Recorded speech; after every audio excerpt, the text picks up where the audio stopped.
Hi dear students, welcome to my English class. പ്രിയപ്പെട്ട വിദ്യാർത്ഥികളെ, നമുക്കറിയാം നമ്മുടെ +2 ഇംഗ്ലീഷ് ടെക്സ്റ്റ് ബുക്കിൽ ആകെ 5 യൂണിറ്റുകളിലായിട്ട് 16 ചാപ്റ്ററുകളാണ് നമുക്ക് പഠിക്കാനായിട്ടുള്ളത്. ഈ 16 ചാപ്റ്ററുകളുടെയും വളരെ ഷോർട്ട് ആയിട്ടുള്ള സമ്മറിയാണ് ഇന്നത്തെ ഒരു ക്ലാസ്സിലൂടെ നാം ഡിസ്കസ് ചെയ്യുന്നത്. ഓക്കെ, നമുക്ക് നമ്മുടെ ക്ലാസ്സിലേക്ക് പ്രവേശിക്കാം. ഓക്കെ ഡിയർ സ്റ്റുഡൻസ്, നമുക്ക് ഒന്നാം യൂണിറ്റിലെ ഒന്നാം ചാപ്റ്ററായ ദ 3 L's ഓഫ് എംപവർമെൻറ്റ് എന്ന പ്രസംഗത്തിൻ്റെ സമ്മറി മനസ്സിലാക്കാം.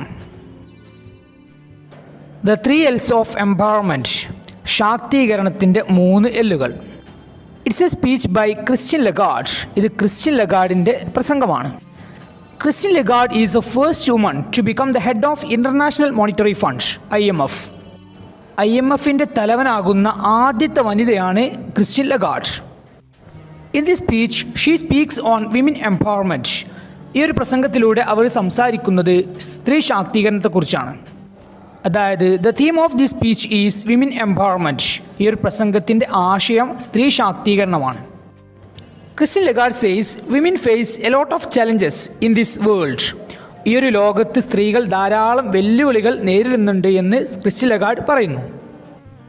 She says the participation of women in the economic activities of a country is very low. ഒരു രാജ്യത്തിൻ്റെ സാമ്പത്തിക പ്രവർത്തനങ്ങളിൽ സ്ത്രീകളുടെ പങ്കാളിത്തം വളരെ കുറവാണ്. Because women are denied equal opportunity. അതിനുള്ള കാരണം സ്ത്രീകൾക്ക് തുല്യ അവസരങ്ങൾ നിഷേധിക്കപ്പെടുന്നു എന്നുള്ളതാണ്. She suggests as a solution to the challenges faced by women. ഇന്ന് സ്ത്രീകൾ നേരിടുന്ന പ്രശ്നങ്ങൾക്ക് പരിഹാരമായിട്ട് ക്രിസ്റ്റ്യൻ ലഗാർഡ് ഒരു സൊല്യൂഷൻ നിർദ്ദേശിക്കുന്നുണ്ട്, ഒരു പരിഹാരം നിർദ്ദേശിക്കുന്നുണ്ട്. അതാണ് ദ 3 L's, 3 എല്ലുകൾ. The 3 L's of women empowerment, സ്ത്രീ ശാക്തീകരണത്തിൻ്റെ 3 എല്ലുകൾ. The 3 L's are learning, labour and leadership. Learning പഠനം, ലേബർ ജോലി തൊഴിൽ, ലീഡർഷിപ്പ് നേതൃത്വം എന്നിവയാണ് ക്രിസ്റ്റ്യൻ ലഗാർഡ് നിർദ്ദേശിക്കുന്ന 3 എല്ലുകൾ. അതായത് ഇന്നത്തെ ലോകത്ത് സ്ത്രീകൾ നേരിടുന്ന പ്രശ്നങ്ങൾക്ക് പരിഹാരമായിട്ടും അതുപോലെ തന്നെ സ്ത്രീകളെ ശാക്തീകരിക്കുന്നതിന് വേണ്ടിയിട്ടും ക്രിസ്റ്റ്യൻ ലഗാർഡ് മുന്നോട്ട് വെക്കുന്ന ഒരു ഫോർമുലയാണ് the 3 L's, the 3 L's of women empowerment. സ്ത്രീ ശാക്തീകരണത്തിൻ്റെ 3 എല്ലുകൾ: ലേണിംഗ്, ലേബർ, ലീഡർഷിപ്പ്. പഠനം, ജോലി, നേതൃത്വം. First L of women empowerment is learning. സ്ത്രീ ശാക്തീകരണത്തിന് വേണ്ടിയുള്ള ഒന്നാമത്തെ എല്ലാണ് ലേണിംഗ്, പഠനം. Learning means education. ലേണിംഗ് എന്നതുകൊണ്ട് ഉദ്ദേശിക്കുന്നത് വിദ്യാഭ്യാസമാണ്, പഠനമാണ്. Education is the foundation of any change. ഏതൊരു മാറ്റത്തിൻ്റെയും അടിത്തറയാണ് വിദ്യാഭ്യാസം. Education is the most powerful weapon that we can use to change the world. ഈ ഒരു ലോകത്തെ തന്നെ മാറ്റിമറിക്കാൻ പറ്റാവുന്ന ഒരു ശക്തമായിട്ടുള്ള ഒരു ആയുധമാണ് വിദ്യാഭ്യാസം. Learning helps women to break the chains with which they are bound. സ്ത്രീകളെ ബന്ധിച്ചിരിക്കുന്ന ചെങ്ങലകളെ തകർക്കാൻ പഠനം അവരെ സഹായിക്കുന്നു. Women can be empowered when they are educated. സ്ത്രീകൾക്ക് വിദ്യാഭ്യാസം ലഭിക്കുമ്പോൾ അവർക്ക് സ്വയം ശാക്തീകരിക്കാം. Christine Lagarde reminds us the African adage related to women education. സ്ത്രീ വിദ്യാഭ്യാസവുമായി ബന്ധപ്പെട്ട ഒരു ആഫ്രിക്കൻ പഴഞ്ചൊല്ല് ക്രിസ്റ്റ്യൻ ലഗാർഡ് നമ്മെ ഓർമ്മിപ്പിക്കുന്നുണ്ട്. That is, if you educate a boy, you train a man. If you educate a girl, you train a village. നിങ്ങൾ ഒരു ആൺകുട്ടിയെ പഠിപ്പിക്കുകയാണെങ്കിൽ നിങ്ങൾ ഒരു പുരുഷനെ പരിശീലിപ്പിച്ച പോലെയാണ്. അതേസമയം തന്നെ നിങ്ങളൊരു പെൺകുട്ടിക്കാണ് വിദ്യാഭ്യാസം കൊടുക്കുന്നതെങ്കിൽ, അതായത് ഒരു പെൺകുട്ടിയെയാണ് നിങ്ങൾ പഠിപ്പിക്കുന്നത് എങ്കിൽ നിങ്ങൾ ഒരു ഗ്രാമത്തെ പരിശീലിപ്പിച്ചതുപോലെയാണ്. This proverb shows the importance of giving education for girls. പെൺകുട്ടികൾക്ക് വിദ്യാഭ്യാസം നൽകേണ്ടതിൻ്റെ പ്രാധാന്യത്തെയാണ് ഈ ഒരു പഴഞ്ചൊല്ല് കാണിക്കുന്നത്. So learning is very important in women empowerment. സ്ത്രീ ശാക്തീകരണത്തിൽ പഠനം വളരെ പ്രധാനപ്പെട്ടതാണ്. Then the second step of women empowerment is labour. സ്ത്രീ ശാക്തീകരണത്തിൻ്റെ രണ്ടാമത്തെ സ്റ്റെപ്പാണ് ലേബർ. ലേബർ മീൻസ് തൊഴിൽ, ജോലി. Labour helps women to identify their true potential. സ്ത്രീകളുടെ യഥാർത്ഥ കഴിവുകളെ തിരിച്ചറിയാൻ തൊഴിൽ അവരെ സഹായിക്കുന്നു. A woman without any income has to depend on her father, husband or son for her needs. ഒരു വരുമാനവുമില്ലാത്ത ഒരു സ്ത്രീക്ക് അവളുടെ ആവശ്യങ്ങൾക്ക് വേണ്ടി അവളുടെ പിതാവിനെയോ ഭർത്താവിനെയോ മകനെയോ ആശ്രയിക്കേണ്ടി വരുന്നു. Labour helps women to earn money and she can become independent. ജോലി സ്ത്രീകളെ പണം സമ്പാദിക്കാൻ അവരെ സഹായിക്കുന്നു, അതുപോലെ തന്നെ അവൾക്ക് സ്വതന്ത്രയാകാനും സാധിക്കും. Labour gives her economic independence. തൊഴിൽ അവൾക്ക് സാമ്പത്തിക സ്വാതന്ത്ര്യം നൽകുന്നു. A job is must for women. സ്ത്രീകൾക്ക് ഒരു ജോലി നിർബന്ധമാണ്. She can contribute to the economic development of a nation. ഒരു രാജ്യത്തിൻ്റെ സാമ്പത്തിക വികസനത്തിന് അവൾക്ക് സംഭാവന ചെയ്യാൻ സാധിക്കും. It will empower the economic status of a nation. ഒരു രാജ്യത്തിൻ്റെ സാമ്പത്തിക നിലയെ അത് ശാക്തീകരിക്കും. Then Christine Lagarde also points out the difficulties faced by women in the workplace. ജോലി സ്ഥലത്ത് സ്ത്രീകൾ നേരിടുന്ന പ്രശ്നങ്ങളും ക്രിസ്റ്റ്യൻ ലഗാർഡ് ചൂണ്ടിക്കാട്ടുന്നുണ്ട്. Today, women face many challenges in the workplace. ഇന്ന് ജോലി സ്ഥലത്ത് സ്ത്രീകൾ ധാരാളം പ്രശ്നങ്ങൾ, വെല്ലുവിളികൾ നേരിടുന്നുണ്ട്. Those are low payment, low security, low status, etc. കുറഞ്ഞ വേതനം, കുറഞ്ഞ സുരക്ഷ, അതുപോലെ തന്നെ താഴ്ന്ന status എന്നിവയാണിവ. Our basic norm related to women's job should be equal pay for equal work. സ്ത്രീകളുടെ ജോലിയുമായി ബന്ധപ്പെട്ട നമ്മുടെ അടിസ്ഥാനമായിട്ടുള്ള മുദ്രാവാക്യം തുല്യ ജോലിക്ക് തുല്യവേതനം എന്നായിരിക്കണം. We should eliminate gender discrimination in economic participation. സാമ്പത്തിക പ്രവർത്തനങ്ങളിലെ ലിംഗവിവേചനം നാം ഇല്ലാതാക്കണം. We should promote more opportunity for women. സ്ത്രീകൾക്ക് കൂടുതൽ അവസരങ്ങളെ നാം പ്രോത്സാഹിപ്പിക്കണം. Equal payment and high security should be ensured in the workplace. ജോലിസ്ഥലത്ത് തുല്യവേതനവും ഉയർന്ന സുരക്ഷയും ഉറപ്പാക്കണം. Learning and labor are the key factors in the process of women empowerment. സ്ത്രീ ശാക്തീകരണ പ്രക്രിയയിലെ പ്രധാനപ്പെട്ട ഘടകങ്ങളാണ് പഠനവും ജോലിയും. Learning and labour. Then leadership is the third L of women empowerment. സ്ത്രീ ശാക്തീകരണത്തിന് വേണ്ടിയുള്ള മൂന്നാമത്തെ L ആണ് ലീഡർഷിപ്പ്, നേതൃത്വം. Leadership makes women more powerful. നേതൃത്വം സ്ത്രീകളെ കൂടുതൽ ശക്തരാക്കുന്നു. Which means leadership empowers women. നേതൃത്വം സ്ത്രീകളെ ശാക്തീകരിക്കുന്നു. Leadership helps women to use their skills and talents. സ്ത്രീകളുടെ കഴിവുകളെ പുറത്തെടുക്കാനും അത് ഉപയോഗിക്കാനും ലീഡർഷിപ്പ് നേതൃത്വം അവരെ സഹായിക്കുന്നു. Women take decisions based on proper understanding, compassion and sustainability. ശരിയായ ധാരണ, അനുകമ്പ, സുസ്ഥിരത എന്നിവയുടെ അടിസ്ഥാനത്തിലാണ് സ്ത്രീകൾ തീരുമാനങ്ങൾ എടുക്കുന്നത്. Women should be ready to step outside their comfort zones. സ്ത്രീകൾ അവരുടെ കംഫർട്ട് സോണുകളായിട്ടുള്ള വീടുകളിൽ നിന്ന് പുറത്തിറങ്ങാൻ തയ്യാറായിട്ടുണ്ടായിരിക്കണം. It will make a difference. തീർച്ചയായിട്ടും ഇത് വലിയൊരു മാറ്റം ഉണ്ടാക്കും. Women empowerment is not only for women, it is for the whole society.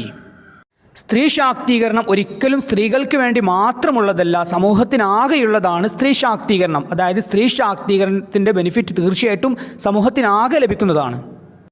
Which means the entire world will റീപ്പ് the benefits of women empowerment. സ്ത്രീ ശാക്തീകരണത്തിൻ്റെ നേട്ടങ്ങൾ തീർച്ചയായിട്ടും ലോകത്തിനാകെ ലഭിക്കും. ഓക്കെ പ്രിയപ്പെട്ട വിദ്യാർത്ഥികളെ, ഇത്രയും കാര്യങ്ങളാണ് the three else of empowerment എന്ന സ്പീച്ചിലൂടെ നമുക്ക് മനസ്സിലാകുന്നത്. ഇനി നമുക്ക് ഒന്നാം യൂണിറ്റിലെ 2ാം ചാപ്റ്ററായ എനി വുമൺ എന്ന കവിതയുടെ സമ്മറി മനസ്സിലാക്കാം. എനി വുമൺ, ഏതൊരു സ്ത്രീയും. Any woman is a poem written by Katharine Tynan. Katharine Tynan എഴുതിയ ഒരു കവിതയാണ് any woman. The theme of this poem is value of a mother or importance of woman in a house. ഈ ഒരു കവിതയുടെ ആശയമായി വരുന്നത് ഒരു അമ്മയുടെ മൂല്യമാണ്, അതല്ലെങ്കിൽ ഒരു വീട്ടിൽ ഒരു സ്ത്രീയുടെ പ്രാധാന്യമാണ്.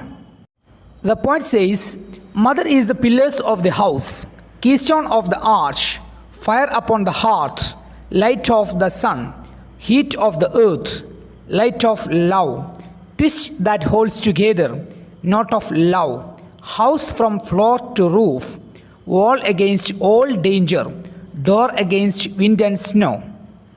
ഈ ഒരു കവിതയിലൂടെ കവി അമ്മയെക്കുറിച്ച് പറയുന്ന കാര്യങ്ങളാണ്. അമ്മ വീടിൻ്റെ തൂണുകളാണ്, ദെൻ കമാനത്തിൻ്റെ ആണിക്കല്ലാണ്, അടുപ്പിലെ തീയാണ്, സൂര്യൻ്റെ പ്രകാശമാണ്, ഭൂമിയുടെ ചൂടാണ്, സ്നേഹത്തിൻ്റെ പ്രകാശമാണ്, എല്ലാവരെയും ഒരുമിച്ച് നിർത്തുന്ന ഒരു പിടുത്തമാണ്, ദെൻ സ്നേഹത്തിൻ്റെ ഒരു പിടുത്തമാണ്,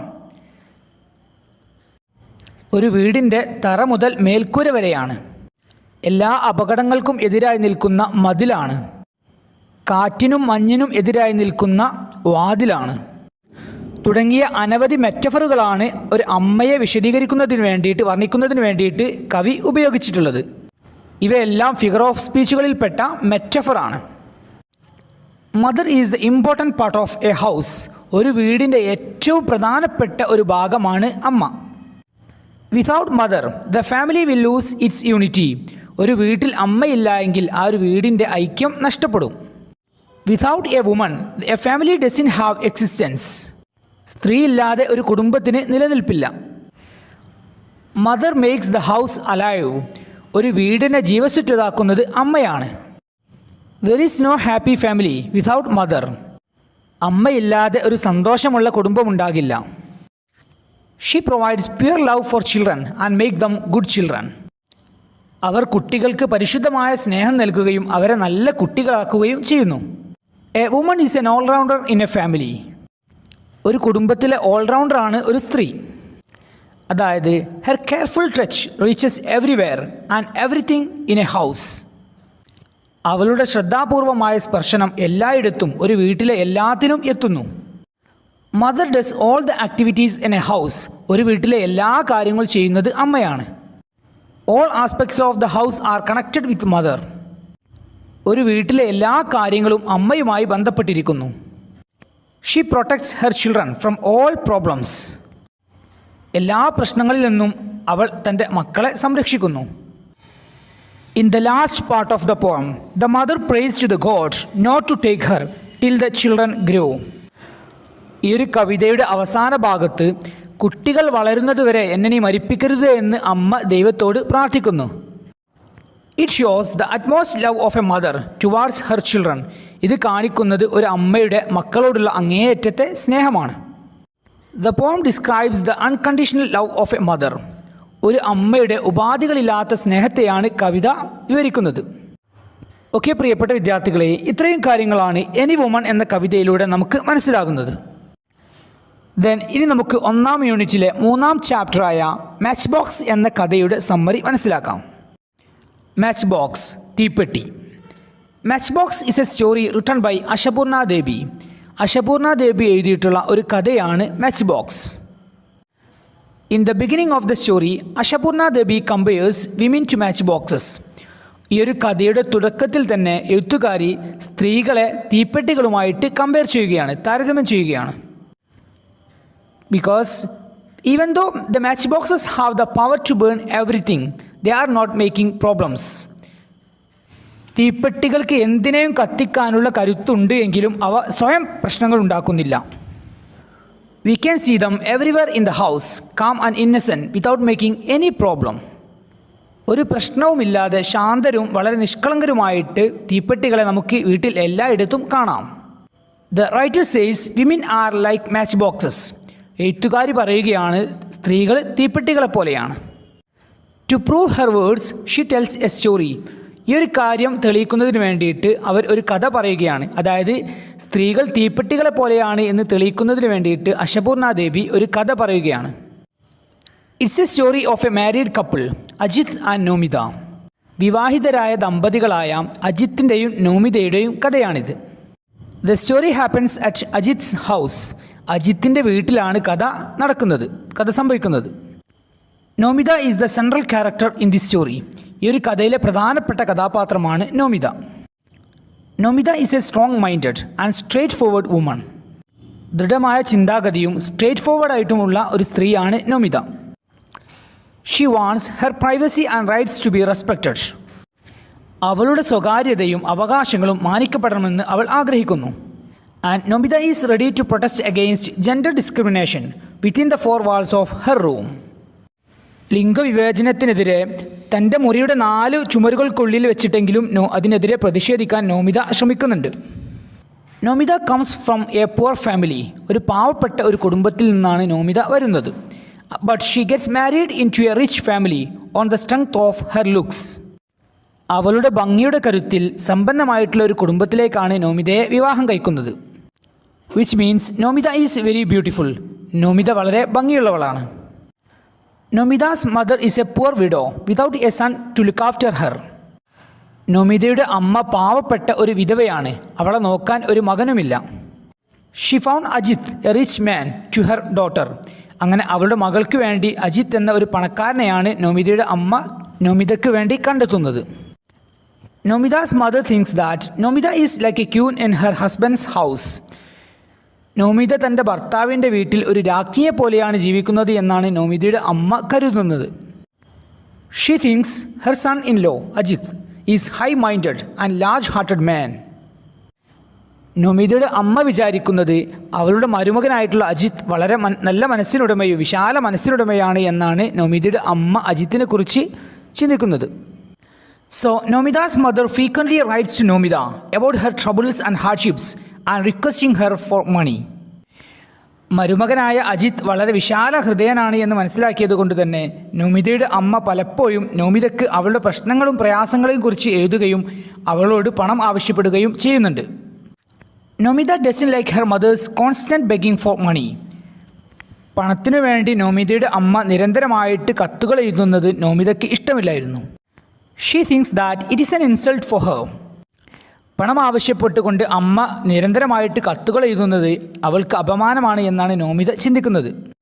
but Nomita thinks about sending some money to her mother secretly. അമ്മയ്ക്ക് വേണ്ടി രഹസ്യമായി പണം അയക്കുന്നതിനെക്കുറിച്ച് നോമിത ചിന്തിക്കുന്നുമുണ്ട്. It shows her love towards her mother.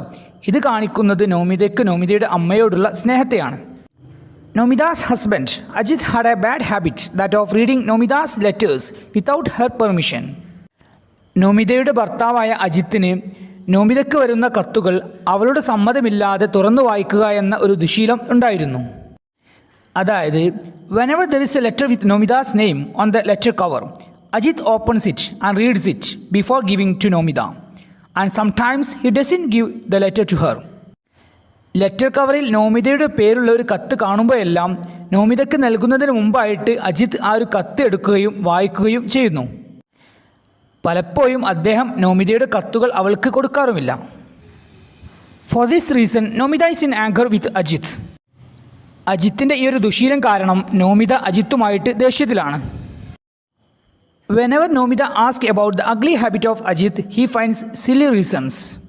അജിത്തിൻ്റെ ഈ ഒരു മോശം സ്വഭാവത്തിനെതിരെ നോമിത പ്രതികരിക്കുമ്പോഴെല്ലാം അജിത് യുക്തിസഹമല്ലാത്ത കാരണങ്ങൾ കണ്ടെത്തുന്നു. Her husband's attitude towards Nomita makes her further angry and mad. നോമിതയോടുള്ള അവളുടെ ഭർത്താവിൻ്റെ ഇങ്ങനെയുള്ള മനോഭാവം അവളെ കൂടുതൽ ദേഷ്യമുള്ളവളും രോഷമുള്ളവളുമാക്കുന്നു. She calls him liar and vulgar man.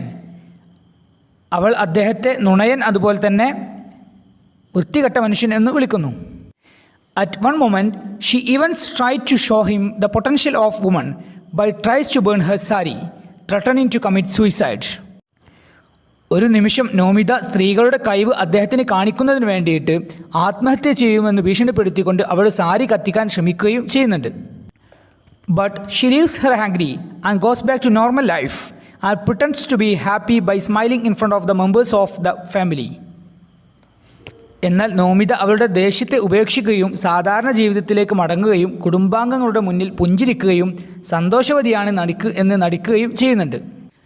She has her own powers but she sacrifices her happiness for the sake of A good family life. അവൾക്ക് അവളുടേതായ ശക്തിയും കരുത്തുമുണ്ട് എങ്കിലും നല്ല ഒരു കുടുംബജീവിതത്തിനായി അവൾ അവളുടെ സന്തോഷം ത്യജിക്കുന്നു. So the writer compares her with the matchbox. അതുകൊണ്ട് തന്നെ എഴുത്തുകാരി അവളെ നോമിതയെ തീപ്പെട്ടിയുമായിട്ട് താരതമ്യം ചെയ്യുന്നു. Here the author compares women to match boxes.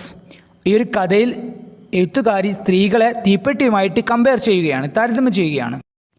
Because like matchboxes women to contain enough power to terminate everything but they sit around meek and innocent in the kitchen, in the pantry, in the bedroom like match boxes.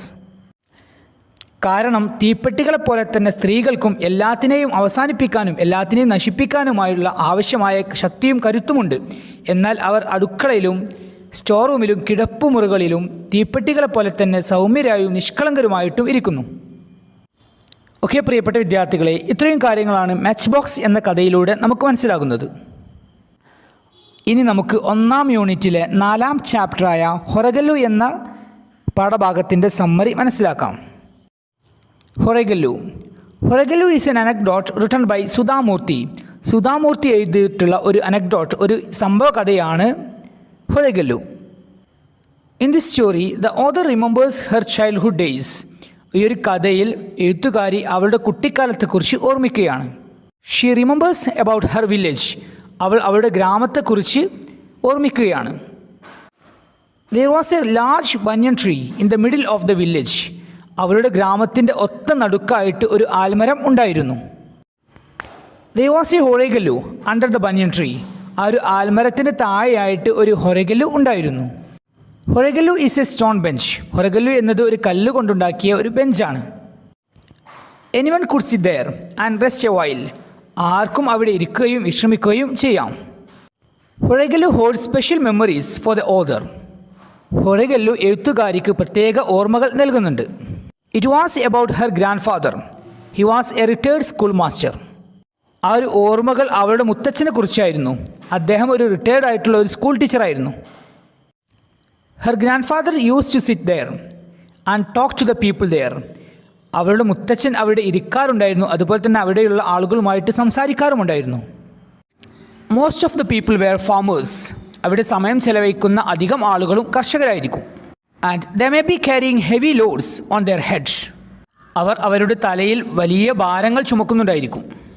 And everyone needs to stop a while to put down that burden and take rest to refresh.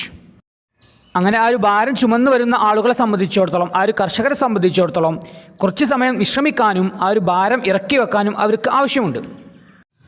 The Horegallu gives that opportunity.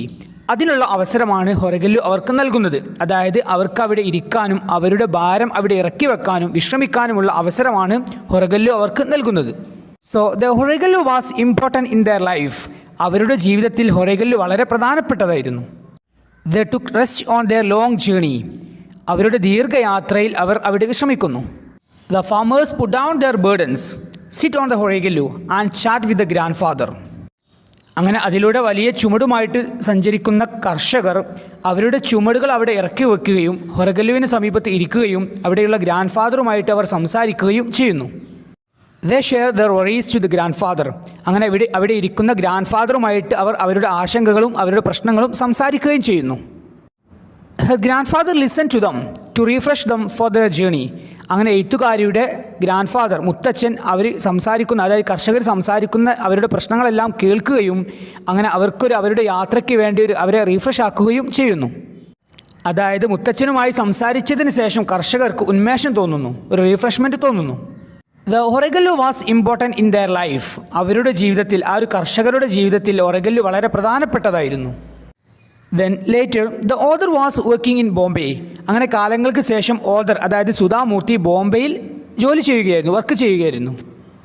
Xi meets Ratna, a colleague on her workplace. She was a senior clerk. അങ്ങനെ അവരുടെ ജോലി സ്ഥലത്ത് വെച്ച് അവരുടെ സഹപ്രവർത്തകയായിട്ടുള്ള രത്നയെ സുധാമൂർത്തി കണ്ടുമുട്ടുന്നു. Xi was a senior clerk. രത്ന അവിടെ ഒരു senior ക്ലർക്കായിരുന്നു. Every day during lunch our Ratna would sit with Har colleagues and they would have long chats. എല്ലാ ദിവസവും ഉച്ചഭക്ഷണ സമയത്ത് രത്ന അവളുടെ സഹപ്രവർത്തകരുടെ കൂടെ ഇരിക്കുകയും അവരുമായിട്ട് ദീർഘനേരം സംസാരിക്കുകയും ചെയ്യുമായിരുന്നു. Her colleagues would share their troubles with her. അങ്ങനെ രത്നയുടെ സഹപ്രവർത്തകർ, കൊളീഗ്സ്, അവരുടെ പ്രശ്നങ്ങൾ രത്നയുമായിട്ട് ഷെയർ ചെയ്യുമായിരുന്നു. Ratna only listen to them without any judgement. അങ്ങനെ അവർ പറയുന്ന കാര്യങ്ങളെല്ലാം രത്ന വളരെ ക്ഷമയോടുകൂടെ, ജഡ്ജ്മെൻ്റ് ഒന്നുമില്ലാതെ കേൾക്കുമായിരുന്നു. Ratna refresh her colleagues by listening to their troubles. അങ്ങനെ രത്ന അവളുടെ സഹപ്രവർത്തകരുടെ ബുദ്ധിമുട്ടുകൾ കേട്ടുകൊണ്ട് അവരെ റീഫ്രഷ് ആക്കുമായിരുന്നു. അതായത് അവർക്ക് പറയാനുള്ള കാര്യങ്ങൾ വളരെ ക്ഷമയോടുകൂടി കേട്ടുകൊണ്ട് അവരെ റീഫ്രഷ് ആക്കുമായിരുന്നു Ratna. Both grandfather and Ratna were doing some great social service. മുത്തച്ഛനും അതുപോലെ തന്നെ രത്നയും വലിയ സാമൂഹ്യ സേവനമായിരുന്നു ചെയ്തുകൊണ്ടിരുന്നത്. Both of them were good listeners. ഇവർ രണ്ടുപേരും നല്ല ശ്രോതാക്കളായിരുന്നു. അതായത് ഗ്രാൻഡ് ഫാദറും രത്നയും മറ്റുള്ള ആളുകൾ പറയുന്നത് വളരെ ക്ഷമയോടുകൂടെ കേട്ടിരിക്കുന്ന ആളുകളായിരുന്നു. They listen to the problems of others patiently. മറ്റുള്ള ആളുകൾക്ക് അവരോട് പറയാനുള്ള കാര്യങ്ങൾ, അവരുടെ പ്രശ്നങ്ങളെല്ലാം വളരെ ക്ഷമയോടുകൂടെ ഇവർ കേട്ടിരിക്കുമായിരുന്നു. It refreshed and relaxed the speakers. ഇത് അവരോട് സംസാരിക്കുന്ന ആളുകളെ സംബന്ധിച്ചിടത്തോളം വലിയ ഒരു ആശ്വാസമായിരുന്നു. The grandfather and Ratna were human Horegallus. എഴുത്തുകാരിയുടെ മുത്തച്ഛനും അതുപോലെ തന്നെ അവളുടെ സഹപ്രവർത്തകരായിട്ടുള്ള രത്നയും മനുഷ്യന്മാരായിട്ടുള്ള ഹൊറേഗല്ലൂസ് ആയിരുന്നു. Because here the Horegallu, grandfather and Ratna do the same thing. ഇവിടെ ഹൊറഗല്ലുവും അതുപോലെ തന്നെ ഗ്രാൻഡ് ഫാദറും അതുപോലെ തന്നെ രത്നയും ചെയ്യുന്നത് ഒരേ കാര്യങ്ങൾ തന്നെയാണ്. They help the people to unburden their burdens. ആളുകളുടെ ഭാരങ്ങളെല്ലാം ഇറക്കി വെക്കാൻ ഇവർ സഹായിക്കുന്നു. Here burden symbolically means our problems, worries, anxieties etcetera. ഇവിടെ ബേർഡൻ അതായത് ഭാരം എന്നതുകൊണ്ട് ഉദ്ദേശിക്കുന്നത് നമ്മുടെ പ്രശ്നങ്ങൾ, നമ്മുടെ ഉത്കണ്ഠകൾ, നമ്മുടെ പ്രയാസങ്ങൾ എന്നിവയാണ്. And when the author sees a Horegallu she remembers her grandfather and Ratna. അങ്ങനെ കാലങ്ങൾക്ക് ശേഷം ഓതർ അതായത് എഴുത്തുകാരി ഹൊറഗല്ലുകൾ കാണുന്ന സമയത്ത് അവളുടെ മുത്തച്ഛനെയും അതുപോലെ തന്നെ രത്നയെയും ഓർമ്മിക്കുകയാണ്. ഓക്കെ പ്രിയപ്പെട്ട വിദ്യാർത്ഥികളെ, ഇത്രയും കാര്യങ്ങളാണ് ഹൊറഗല്ലു എന്ന ചാപ്റ്ററിലൂടെ നമുക്ക് മനസ്സിലാകുന്നത്. ഇനി നമുക്ക് 2ാം യൂണിറ്റിലെ 1ാം ചാപ്റ്ററായ മെൻഡിങ് ഓൾ എന്ന കവിതയുടെ സമ്മറി മനസ്സിലാക്കാം. Mending all, which means repairing a wall. Mending Wall is a poem written by the famous American poet Robert Frost. പ്രശസ്ത അമേരിക്കൻ കവിയായ റോബർട്ട് ഫ്രോസ്റ്റ് എഴുതിയ കവിതയാണ് mending wall. The poem tells about the relationship of two neighbors. 2 അയൽവാസികൾ തമ്മിലുള്ള ബന്ധത്തെക്കുറിച്ച് കവിത പറയുന്നുണ്ട്. The central theme of the poem is that nature doesn't like separation. പ്രകൃതിക്ക് വേർപിരിയൽ ഇഷ്ടമില്ല എന്നതാണ് ഈ ഒരു കവിതയുടെ പ്രധാനപ്പെട്ട ആശയം.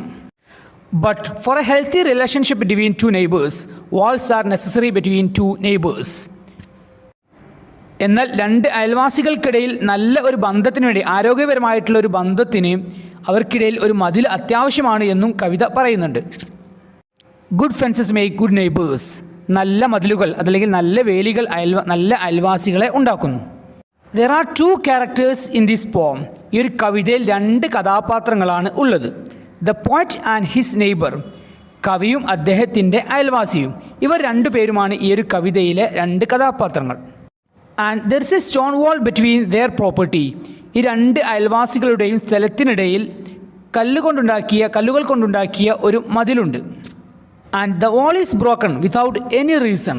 ഒരു കാരണവുമില്ലാതെ മതിൽ പൊളിയുന്നു. അതായത് in every spring season the poet finds the wall is broken. എല്ലാ വസന്തകാലത്തിലും ആ ഒരു മതിൽ തകർന്നതായി കവി കാണുന്നു. And no one knows who is breaking the wall. ആർക്കും അറിയില്ല ആരാണ് ആ ഒരു മതിലിനെ പൊളിക്കുന്നത് എന്നത്. Then the poet informs his neighbour about the condition of the wall. അങ്ങനെ കവി അദ്ദേഹത്തിൻ്റെ അയൽവാസിയെ ഈ ഒരു മതിലിൻ്റെ അവസ്ഥയെക്കുറിച്ച് അറിയിക്കുകയാണ്. അതായത് മതിൽ പൊളിഞ്ഞതായിട്ട് കവി അദ്ദേഹത്തിൻ്റെ അയൽവാസിയെ അറിയിക്കുകയാണ്. And the poet and his neighbour repair the stone wall. അങ്ങനെ ഒരു ദിവസം കവിയും അദ്ദേഹത്തിൻ്റെ അയൽവാസിയും കൂടെ തകർന്ന ആ ഒരു മതിൽ റിപ്പയർ ചെയ്യുകയാണ്, നന്നാക്കുകയാണ്. While repairing the wall the poet doubts the need of the wall between their property. അങ്ങനെ ആ ഒരു മതിൽ റിപ്പയർ ചെയ്യുന്നതിനിടയിൽ കവി അവിടെയുള്ള ആ ഒരു അവർ നന്നാക്കുന്ന ആ ഒരു മതിലിൻ്റെ ആവശ്യകതയെക്കുറിച്ച് സംശയിക്കുകയാണ്. According to him, they don't need a wall because they have no cattles. അദ്ദേഹത്തിൻ്റെ അഭിപ്രായത്തിൽ, അതായത് കവിയുടെ അഭിപ്രായത്തിൽ അവിടെ ഒരു മതിലിൻ്റെ ആവശ്യമില്ല, കാരണം അവിടെ കന്നുകാലികളൊന്നുമില്ല. He says they have only apple trees and pine trees and they never cross the land. കവി പറയുന്നത് അവിടെ ആകെയുള്ളത് ആപ്പിൾ മരങ്ങളും അതുപോലെ തന്നെ പൈൻ മരങ്ങളുമാണ്, അവ ഒരിക്കലും ക്രോസ് ചെയ്യില്ല എന്നും കവി പറയുന്നു. അതായത് കവിയുടെ ഭൂമിയിലുള്ള ആപ്പിൾ മരങ്ങൾ അദ്ദേഹത്തിൻ്റെ അയൽവാസിയുടെ ഭൂമിയിലേക്കോ അതേസമയം തന്നെ അദ്ദേഹത്തിൻ്റെ അയൽവാസിയുടെ പൈൻ മരങ്ങൾ കവിയുടെ സ്ഥലത്തേക്കോ വരില്ല എന്ന് കവി പറയുന്നു. So he says there is no wall between their property. അതുകൊണ്ട് തന്നെ കവി പറയുകയാണ് അവരുടെ പ്രോപ്പർട്ടിക്കിടയിൽ, അതായത് അവരുടെ സ്ഥലത്തിനിടയിൽ ഒരു മതിലിൻ്റെ ആവശ്യമില്ല എന്നാണ് കവി പറയുന്നത്. But the neighbour is not ready to accept poet's opinion. എന്നാൽ കവിയുടെ അഭിപ്രായം അംഗീകരിക്കാനോ അത് സ്വീകരിക്കാനോ അദ്ദേഹത്തിൻ്റെ അയൽക്കാരൻ തയ്യാറല്ല. He has a firm belief that there must be a wall.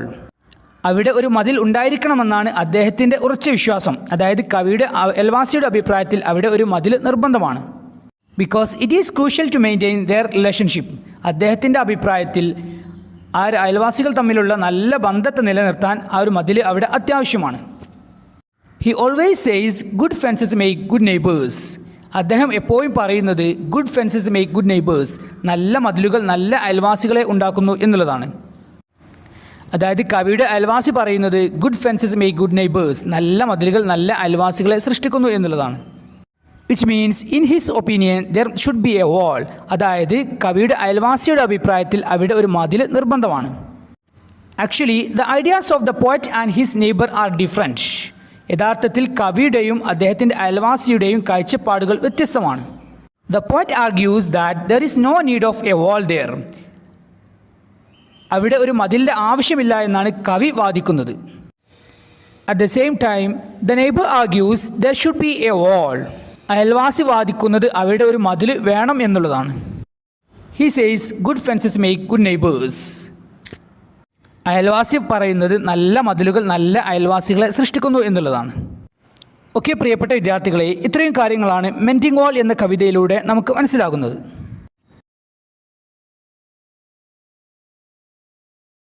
Amigo Brothers. Amigo is a Spanish word which means friend. Amigo എന്നത് ഒരു സ്പാനിഷ് വേർഡാണ്. അതിൻ്റെ അർത്ഥം ഫ്രണ്ട്, സുഹൃത്ത് എന്ന മീനിങ് ആണ്.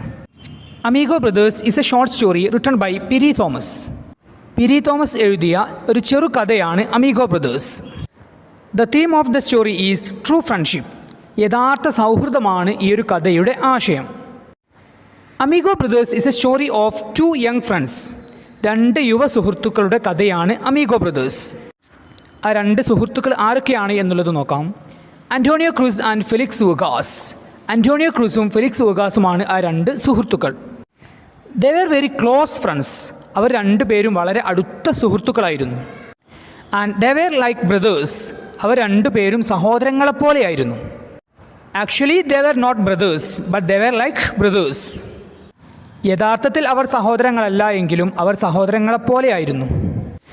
ദേ വെർ ഓൾവേസ് ടുഗെദർ. അവർ എപ്പോഴും ഒരുമിച്ചായിരുന്നു ഉണ്ടായിരുന്നത്. And both were 17 years old. അവർ രണ്ടുപേർക്കും അന്റോണിയോ ക്രൂസിനും ഫെലിക്സ് വെഗാസിനും 17 വയസ്സായിരുന്നു. They had known each other since childhood. കുട്ടിക്കാലം മുതലേ അവർക്ക് പരസ്പരം അറിയാമായിരുന്നു. They lived in the same building. അവർ രണ്ടുപേരും ഒരേ കെട്ടിടത്തിലായിരുന്നു താമസിച്ചിരുന്നത്.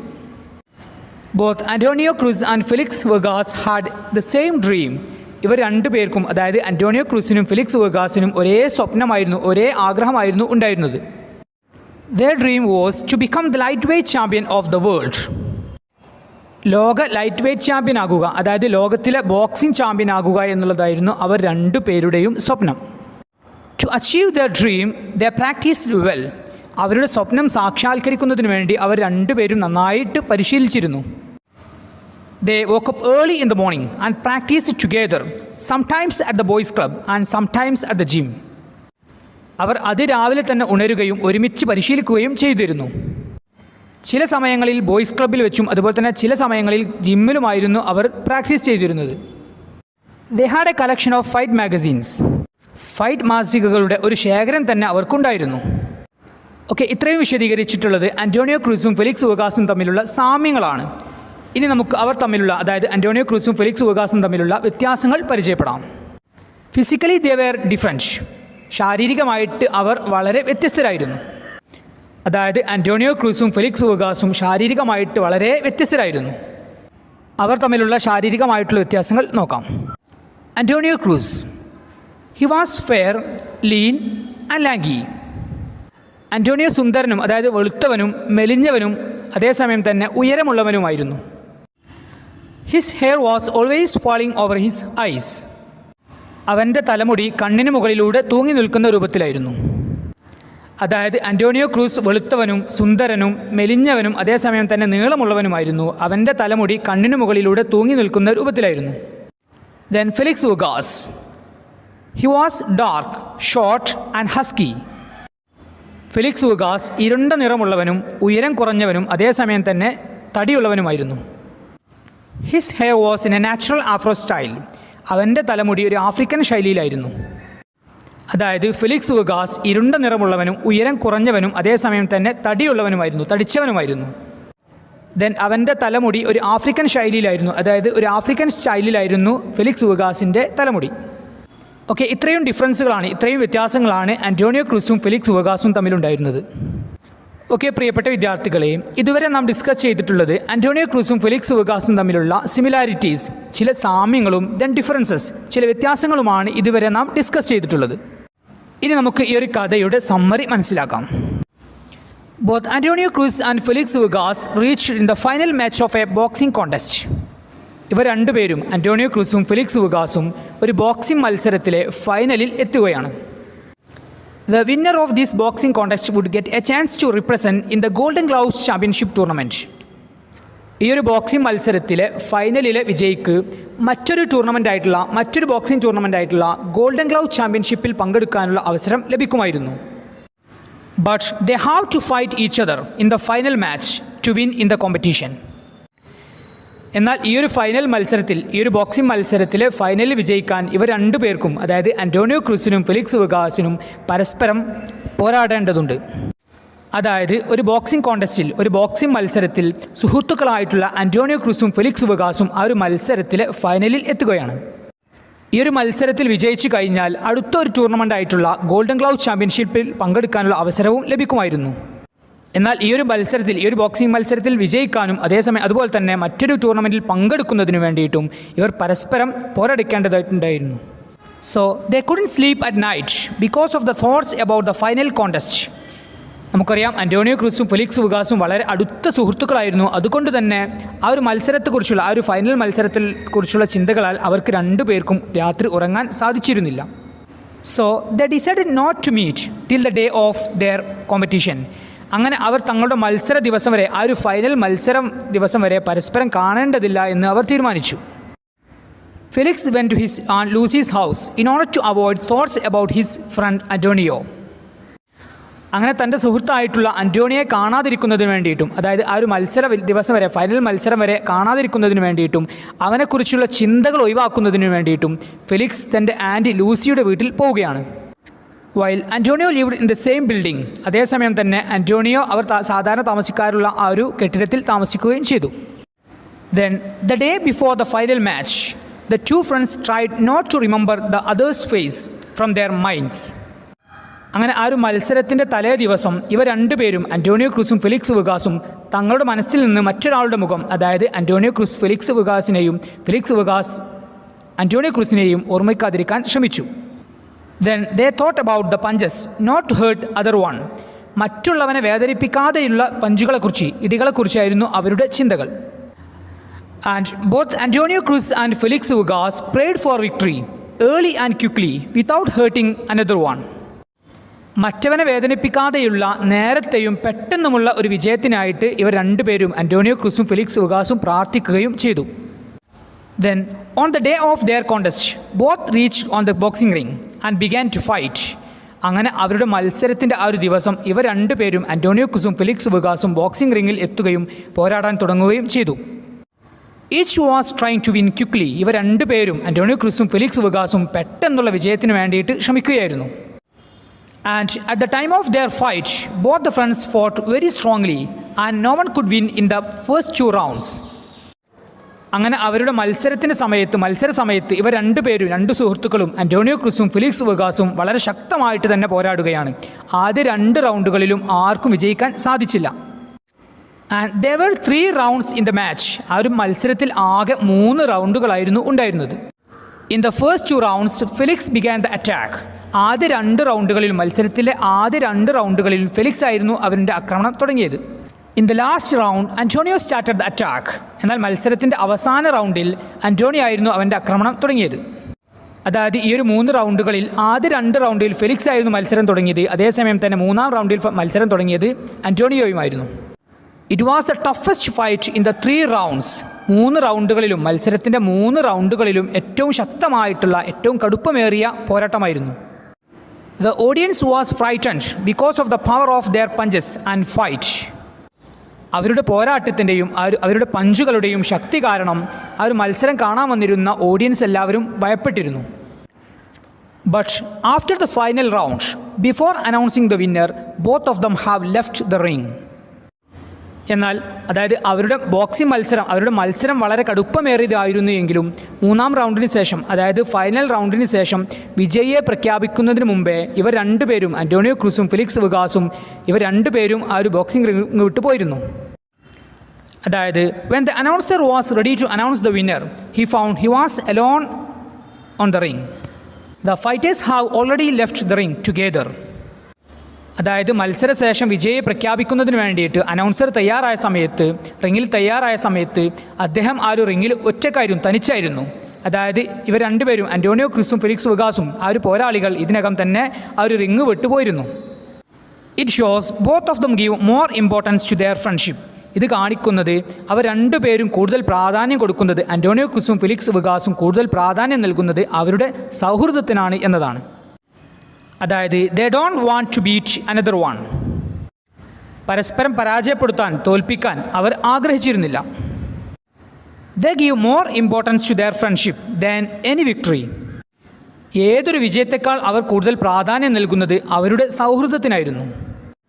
ഓക്കെ, പ്രിയപ്പെട്ട വിദ്യാർത്ഥികളെ, ഇത്രയും കാര്യങ്ങളാണ് അമീഗോ ബ്രദേഴ്സ് എന്ന കഥയിലൂടെ നമുക്ക് മനസ്സിലാകുന്നത്. Then the theme of the story is true friendship. ഈ ഒരു കഥയുടെ പ്രധാനപ്പെട്ട ആശയമായിട്ട് വരുന്നത് യഥാർത്ഥ സൗഹൃദമാണ്. ഇനി നമുക്ക് രണ്ടാം യൂണിറ്റിലെ മൂന്നാം ചാപ്റ്ററായ ദ അവർ ഓഫ് ട്രൂത്ത് എന്ന നാടകത്തിൻ്റെ സമ്മറി മനസ്സിലാക്കാം. ദ അവർ ഓഫ് ട്രൂത്ത്, സത്യത്തിൻ്റെ മണിക്കൂർ. The hour of truth is a one act play written by Percival Wilde എഴുതിയിട്ടുള്ള ഒരു നാടകമാണ് the hour of truth. The characters in this play are Robert Baldwin, Martha, John, Evie, mister Marshall and a maid. ഈ നാടകത്തിലെ കഥാപാത്രങ്ങളാണ് Robert Baldwin, അദ്ദേഹത്തിൻ്റെ ഭാര്യയായ Martha, then അദ്ദേഹത്തിൻ്റെ മകനായ ജോൺ, അദ്ദേഹത്തിൻ്റെ മകളായ Evie, then mister Marshall and a maid, അതായത് ഒരു ഫീമെയിൽ സെർവൻറ്റ്, ഒരു വീട്ടുജോലിക്കാരി. ഇത്രയും ആളുകളാണ് ഈ ഒരു കഥയിലെ കഥാപാത്രങ്ങൾ. Robert Baldwin is a hero in this play. ഈ ഒരു നാടകത്തിലെ നായകനാണ് Robert Baldwin. He is a central character.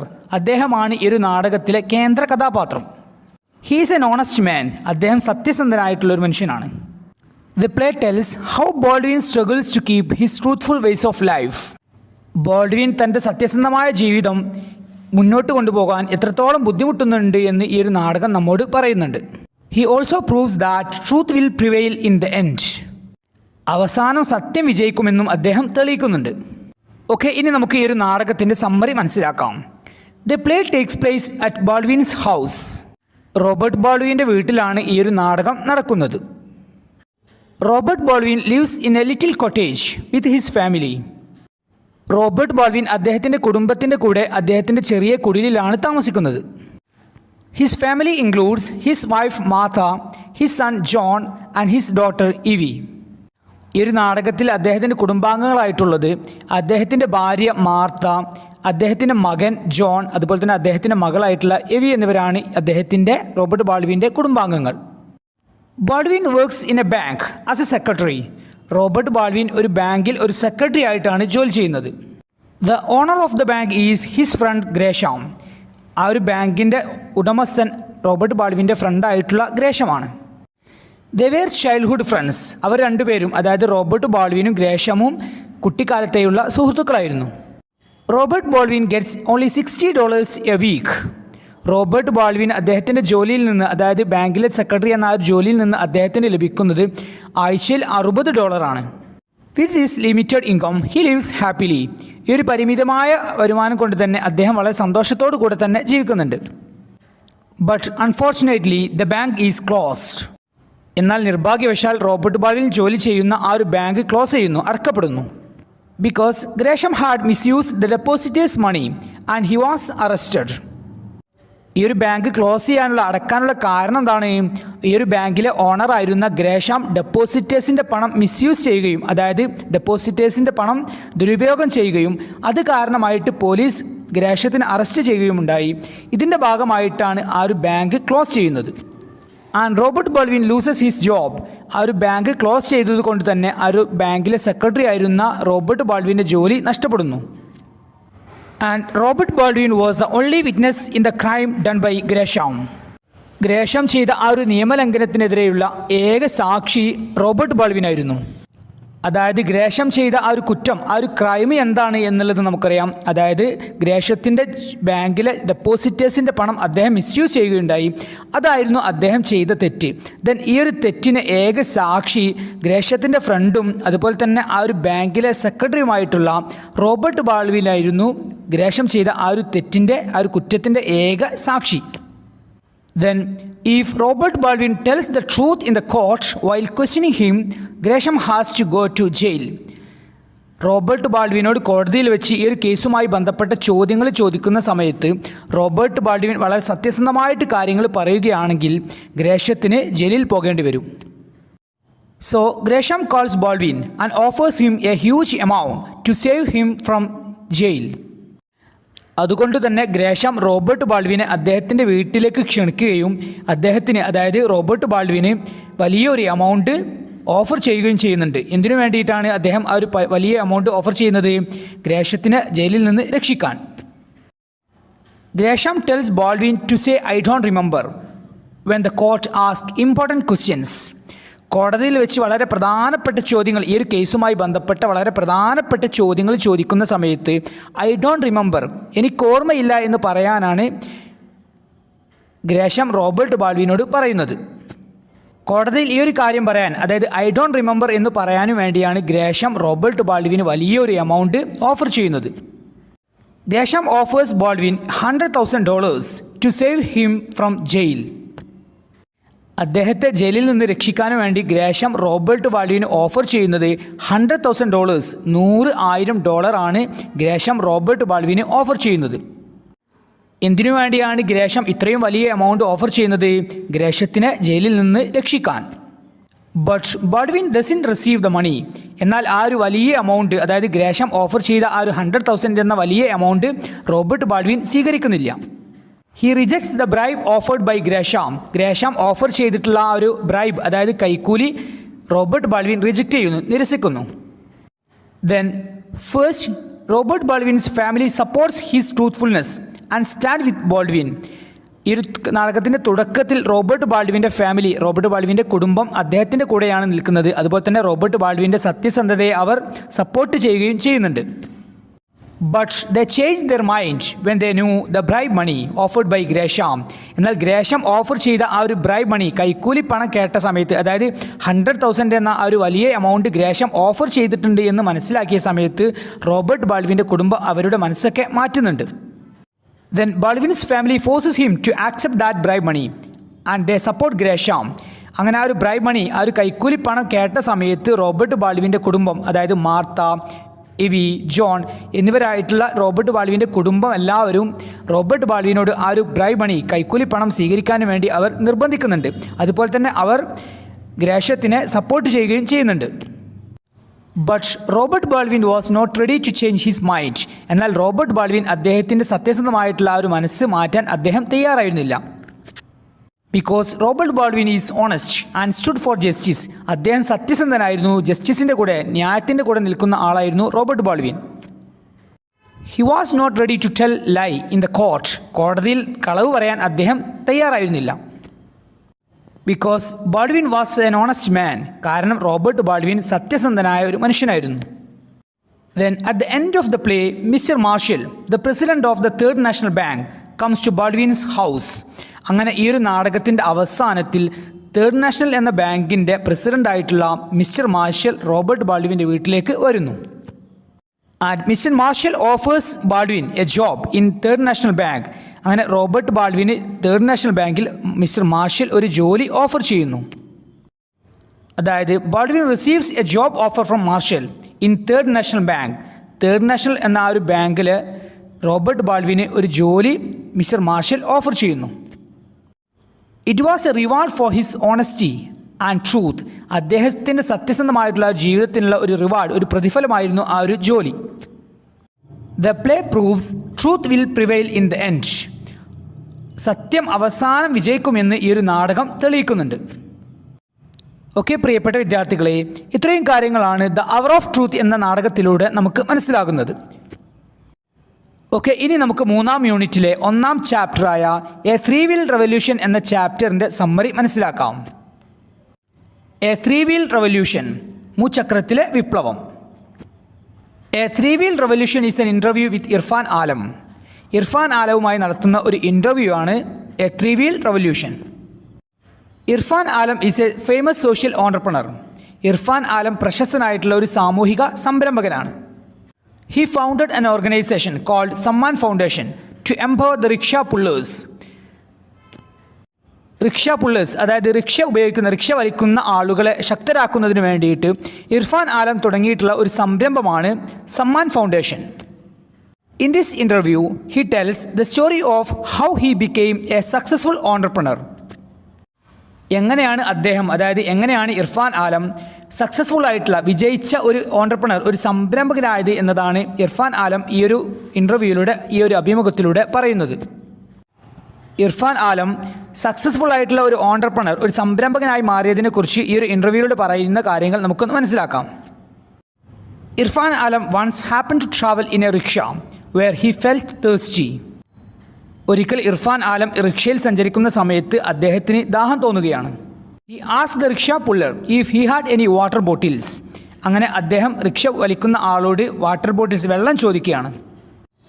And he could not get water because the rickshaw driver said he did not have money to buy and stock water bottles. അങ്ങനെ rickshaw പുള്ളറോട് വെള്ളം ചോദിച്ച സമയത്ത് ഇർഫാൻ ആലത്തിന് വെള്ളം കിട്ടുന്നില്ല.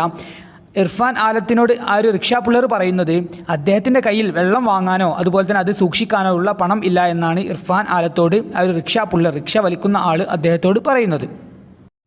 Soon a business idea clicked Irfan's mind to sell water bottles in the rickshaws with the help of the rickshaw pullers. ഉടനെ തന്നെ റിക്ഷകളിൽ വെള്ളം വിൽക്കാനുള്ള ഒരു ബിസിനസ് ഐഡിയ ഇർഫാൻ ആലത്തിൻ്റെ മനസ്സിലൂടെ കടന്നു വരികയാണ്. അതായത് റിക്ഷ വലിക്കുന്ന ആളുകളുടെ സഹായത്തോടുകൂടെ റിക്ഷകളിൽ വാട്ടർ ബോട്ടിൽസ് വിൽക്കാം എന്ന ഒരു ബിസിനസ് ഐഡിയ ഇർഫാൻ ആലത്തിൻ്റെ മനസ്സിലൂടെ കടന്നു വരികയാണ്. And he also understood the pathetic condition of the rickshaw pullers. Rickshaw pullers, അതായത് റിക്ഷ വലിക്കുന്ന ആളുകളുടെ വളരെ പരിതാപകരമായിട്ടുള്ള ജീവിതാവസ്ഥയും ഇർഫാൻ ആലം മനസ്സിലാക്കി. So he decided to create an agency to empower the rickshaw pullers. Rickshaw പുള്ളേഴ്സിനെ, റിക്ഷ വലിക്കുന്ന ആളുകളെ ശക്തരാക്കുന്നതിന് വേണ്ടിയിട്ട് ഒരു ഏജൻസി തുടങ്ങാനും ഇർഫാൻ ആലം തീരുമാനിച്ചു. He named this agency as Samman foundation. അങ്ങനെ റിക്ഷ വലിക്കുന്ന ആളുകളെ ശക്തരാക്കുന്നതിന് വേണ്ടിയിട്ട് അദ്ദേഹം ഒരു സ്ഥാപനം തുടങ്ങുകയും ആ ഒരു സ്ഥാപനത്തിന് അദ്ദേഹം സമ്മാൻ ഫൗണ്ടേഷൻ എന്ന പേരിടുകയും ചെയ്തു. Samman foundation help the rickshaw pullers to get a loan from the banks to buy new rickshaws. പുതിയ റിക്ഷകൾ വാങ്ങുന്നതിന് വേണ്ടിയിട്ട് ലോൺ ലഭിക്കാൻ, ബാങ്കുകളിൽ നിന്ന് ലോൺ ലഭിക്കാൻ റിക്ഷ പുള്ളേഴ്സിനെ സമ്മാൻ ഫൗണ്ടേഷൻ സഹായിച്ചു. Then after completing the bank loan as installments the rickshaw pullers became the owners of the rickshaws. ഇങ്ങനെ അവർ ബാങ്കിൽ നിന്ന് എടുക്കുന്ന ലോണ് ഇൻസ്റ്റാൾമെൻ്റ് ആയിട്ട് കംപ്ലീറ്റ് ആക്കിയതിന് ശേഷം അവർ ഉപയോഗിക്കുന്ന റിക്ഷകൾ അവരുടെ സ്വന്തമാവുകയും ചെയ്യുന്നു. Now the rickshaw pullers feel empowered because now they are using their own rickshaws. ഇപ്പോൾ റിക്ഷ വലിക്കുന്ന റിക്ഷ പുള്ളേഴ്സിന് ഒരു ശാക്തീകരിക്കപ്പെട്ട ഒരു ഫീലിംഗ് തോന്നുകയാണ്. കാരണം ഇപ്പോൾ അവർ ഉപയോഗിക്കുന്നത് അവരുടെ സ്വന്തം റിക്ഷകളാണ്. Previously they were using rickshaws by paying rent. ഇതിനു മുമ്പേ അവർ റിക്ഷകൾ ഉപയോഗിച്ചിട്ടുണ്ടായിരുന്നത് റെൻറ്റ് കൊടുത്ത്, വാടക കൊടുത്തായിട്ടായിരുന്നു അവരുടെ റിക്ഷകൾ ഉപയോഗിച്ചിട്ടുണ്ടായിരുന്നത്. അതായത് മറ്റുള്ളവരുടെ റിക്ഷകൾ വാടക എടുത്തുകൊണ്ടായിരുന്നു ഇതിനു മുമ്പേ റിക്ഷ പുള്ളേഴ്സ് റിക്ഷകൾ ഉപയോഗിച്ചിരുന്നത്. Then there are also other programs to increase the revenue of the rickshaw pullers under Samman Foundation. Rickshaw പുള്ളേഴ്സിനെ, അതായത് റിക്ഷ വലിക്കുന്ന ആളുകളെ സഹായിക്കുന്നതിന് വേണ്ടിയിട്ട്, അവരുടെ വരുമാനം വർദ്ധിപ്പിക്കുന്നതിന് വേണ്ടിയിട്ട് മറ്റു ചില പദ്ധതികളും സമ്മാൻ ഫൗണ്ടേഷന് കീഴിലുണ്ട്. Samman rickshaws are design in a such a way they have a plenty of space to display advertisements. പരസ്യങ്ങൾ പ്രദർശിപ്പിക്കാൻ ധാരാളം സ്പേസ് ഉള്ള വിധത്തിലാണ് സമ്മാൻ റിക്ഷകൾ രൂപകൽപ്പന ചെയ്തിട്ടുള്ളത്. Then the rickshaw pullers can also sell various products in their rickshaws like water bottles, fruit juice, biscuits, newspapers, cell phone, mobile cards, etc. to the passengers. Rickshaw പുള്ളേഴ്സിന് അവരുടെ റിക്ഷകളിൽ വാട്ടർ ബോട്ടിലുകൾ, fruit juice, biscuit, newspapers, cellphone, mobile cards തുടങ്ങിയ വിവിധ ഉൽപ്പന്നങ്ങൾ യാത്രക്കാർക്ക് വിൽക്കാനുമുള്ള അവസരം ഉണ്ടായിരുന്നു. It also increase the overall revenue of the rickshaw pullers. Rickshaw പുള്ളേഴ്സിൻ്റെ മൊത്തത്തിലുള്ള വരുമാനം വർദ്ധിപ്പിക്കാനും ഇത് കാരണമായി. Samman also conducted free evening classes for the children and wifes of rickshaw pullers. Rickshaw പുള്ളേഴ്സിൻ്റെ കുട്ടികൾക്കും അതുപോലെ തന്നെ ഭാര്യമാർക്കും സൗജന്യമായിട്ടുള്ള വൈകുന്നേര ക്ലാസ്സുകളും സമ്മാൻ ഫൗണ്ടേഷൻ നടത്തിയിരുന്നു. Then, with the help of Samman Foundation, the rickshaw pullers use their own rickshaws and they increase their revenue. അങ്ങനെ സമ്മാൻ ഫൗണ്ടേഷൻ്റെ സഹായത്തോടു കൂടെ റിക്ഷ വലിക്കുന്ന ആളുകൾ, റിക്ഷ പുള്ളേഴ്സ്, സ്വന്തം റിക്ഷകൾ ഉപയോഗിക്കുകയും അതുപോലെ തന്നെ അവരുടെ വരുമാനം വർദ്ധിപ്പിക്കുകയും ചെയ്തു. Samman Foundation empowered the rickshaw pullers. Samman Foundation rickshaw പുള്ളേഴ്സിനെ ശക്തരാക്കി. ഓക്കെ, പ്രിയപ്പെട്ട വിദ്യാർത്ഥികളെ, ഇത്രയും കാര്യങ്ങളാണ് എ ത്രീ വീൽ റെവല്യൂഷൻ എന്ന അഭിമുഖത്തിലൂടെ നമുക്ക് മനസ്സിലാകുന്നത്. And Irfan Alam advises the students to take up entrepreneurship as a career. സംരംഭകത്വം ഒരു കരിയറായിട്ട് സ്വീകരിക്കാനും ഇർഫാൻ ആലം വിദ്യാർത്ഥികളെ ഉപദേശിക്കുന്നുണ്ട്.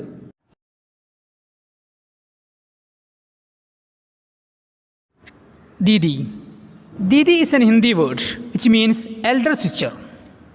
ദീദി എന്നത് ഒരു ഹിന്ദി വേർഡാണ്. അതിൻ്റെ മീനിങ് ആയിട്ട് വരുന്നത് മൂത്ത സഹോദരി എന്നുള്ളതാണ്.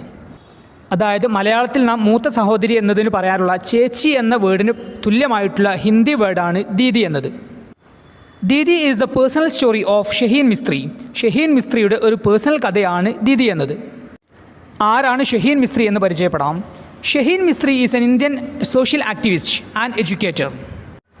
ഷഹീൻ മിസ്ത്രി ഒരു ഇന്ത്യൻ സാമൂഹിക പ്രവർത്തകയും വിദ്യാഭ്യാസ പ്രവർത്തകയുമാണ്.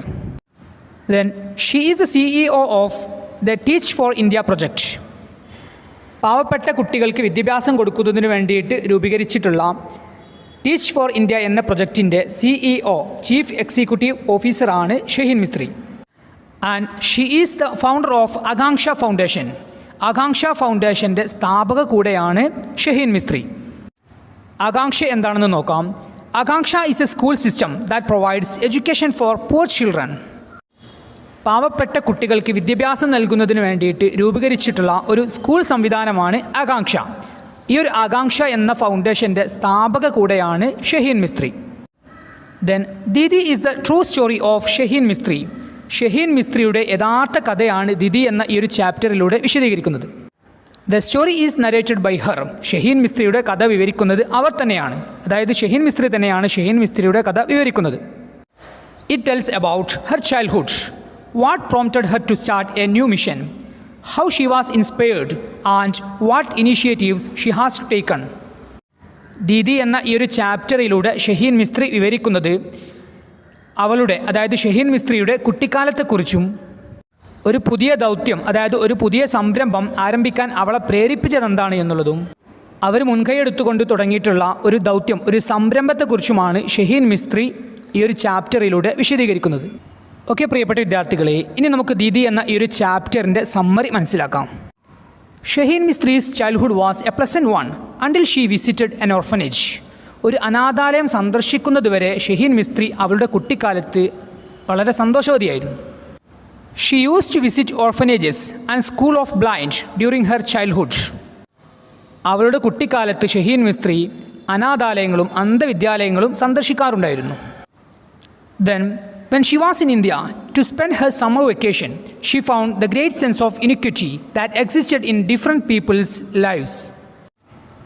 അവളുടെ വേനൽ അവധിക്കാലം ചെലവഴിക്കാൻ അവൾ ഇന്ത്യയിലായിരുന്ന സമയത്ത് വ്യത്യസ്തമായിട്ടുള്ള ആളുകളുടെ ജീവിതത്തിൽ നിലനിന്നിരുന്ന വലിയ അസമത്വബോധം അവൾ കണ്ടെത്തുകയാണ്. അതായത് ഇന്ത്യയിൽ നിലനിന്നിരുന്ന ചില അസമത്വങ്ങൾ അവൾ കാണുകയാണ്. അതായത് there were poor children begging on the road. റോഡിൽ ഭിക്ഷ യാചിക്കുന്ന പാവപ്പെട്ട കുട്ടികളുണ്ടായിരുന്നു. There were piles of wasted food as well as poverty. പായാക്കി കളയുന്ന ഭക്ഷണത്തിൻ്റെ കൂമ്പാരങ്ങളും അതേസമയത്ത് തന്നെ ദാരിദ്ര്യവും ഇന്ത്യയിൽ ഉണ്ടായിരുന്നു. Slums of Mumbai and very big buildings were seen by her. അതുപോലെ തന്നെ മുംബൈയിലെ ചേരി പ്രദേശങ്ങളും അതിൻ്റെ സമീപത്തായിട്ട് വലിയ കെട്ടിടങ്ങളും അവർ കണ്ടു. Her occasional visits to Mumbai familiarized her with the life of poor children who had to beg to make living.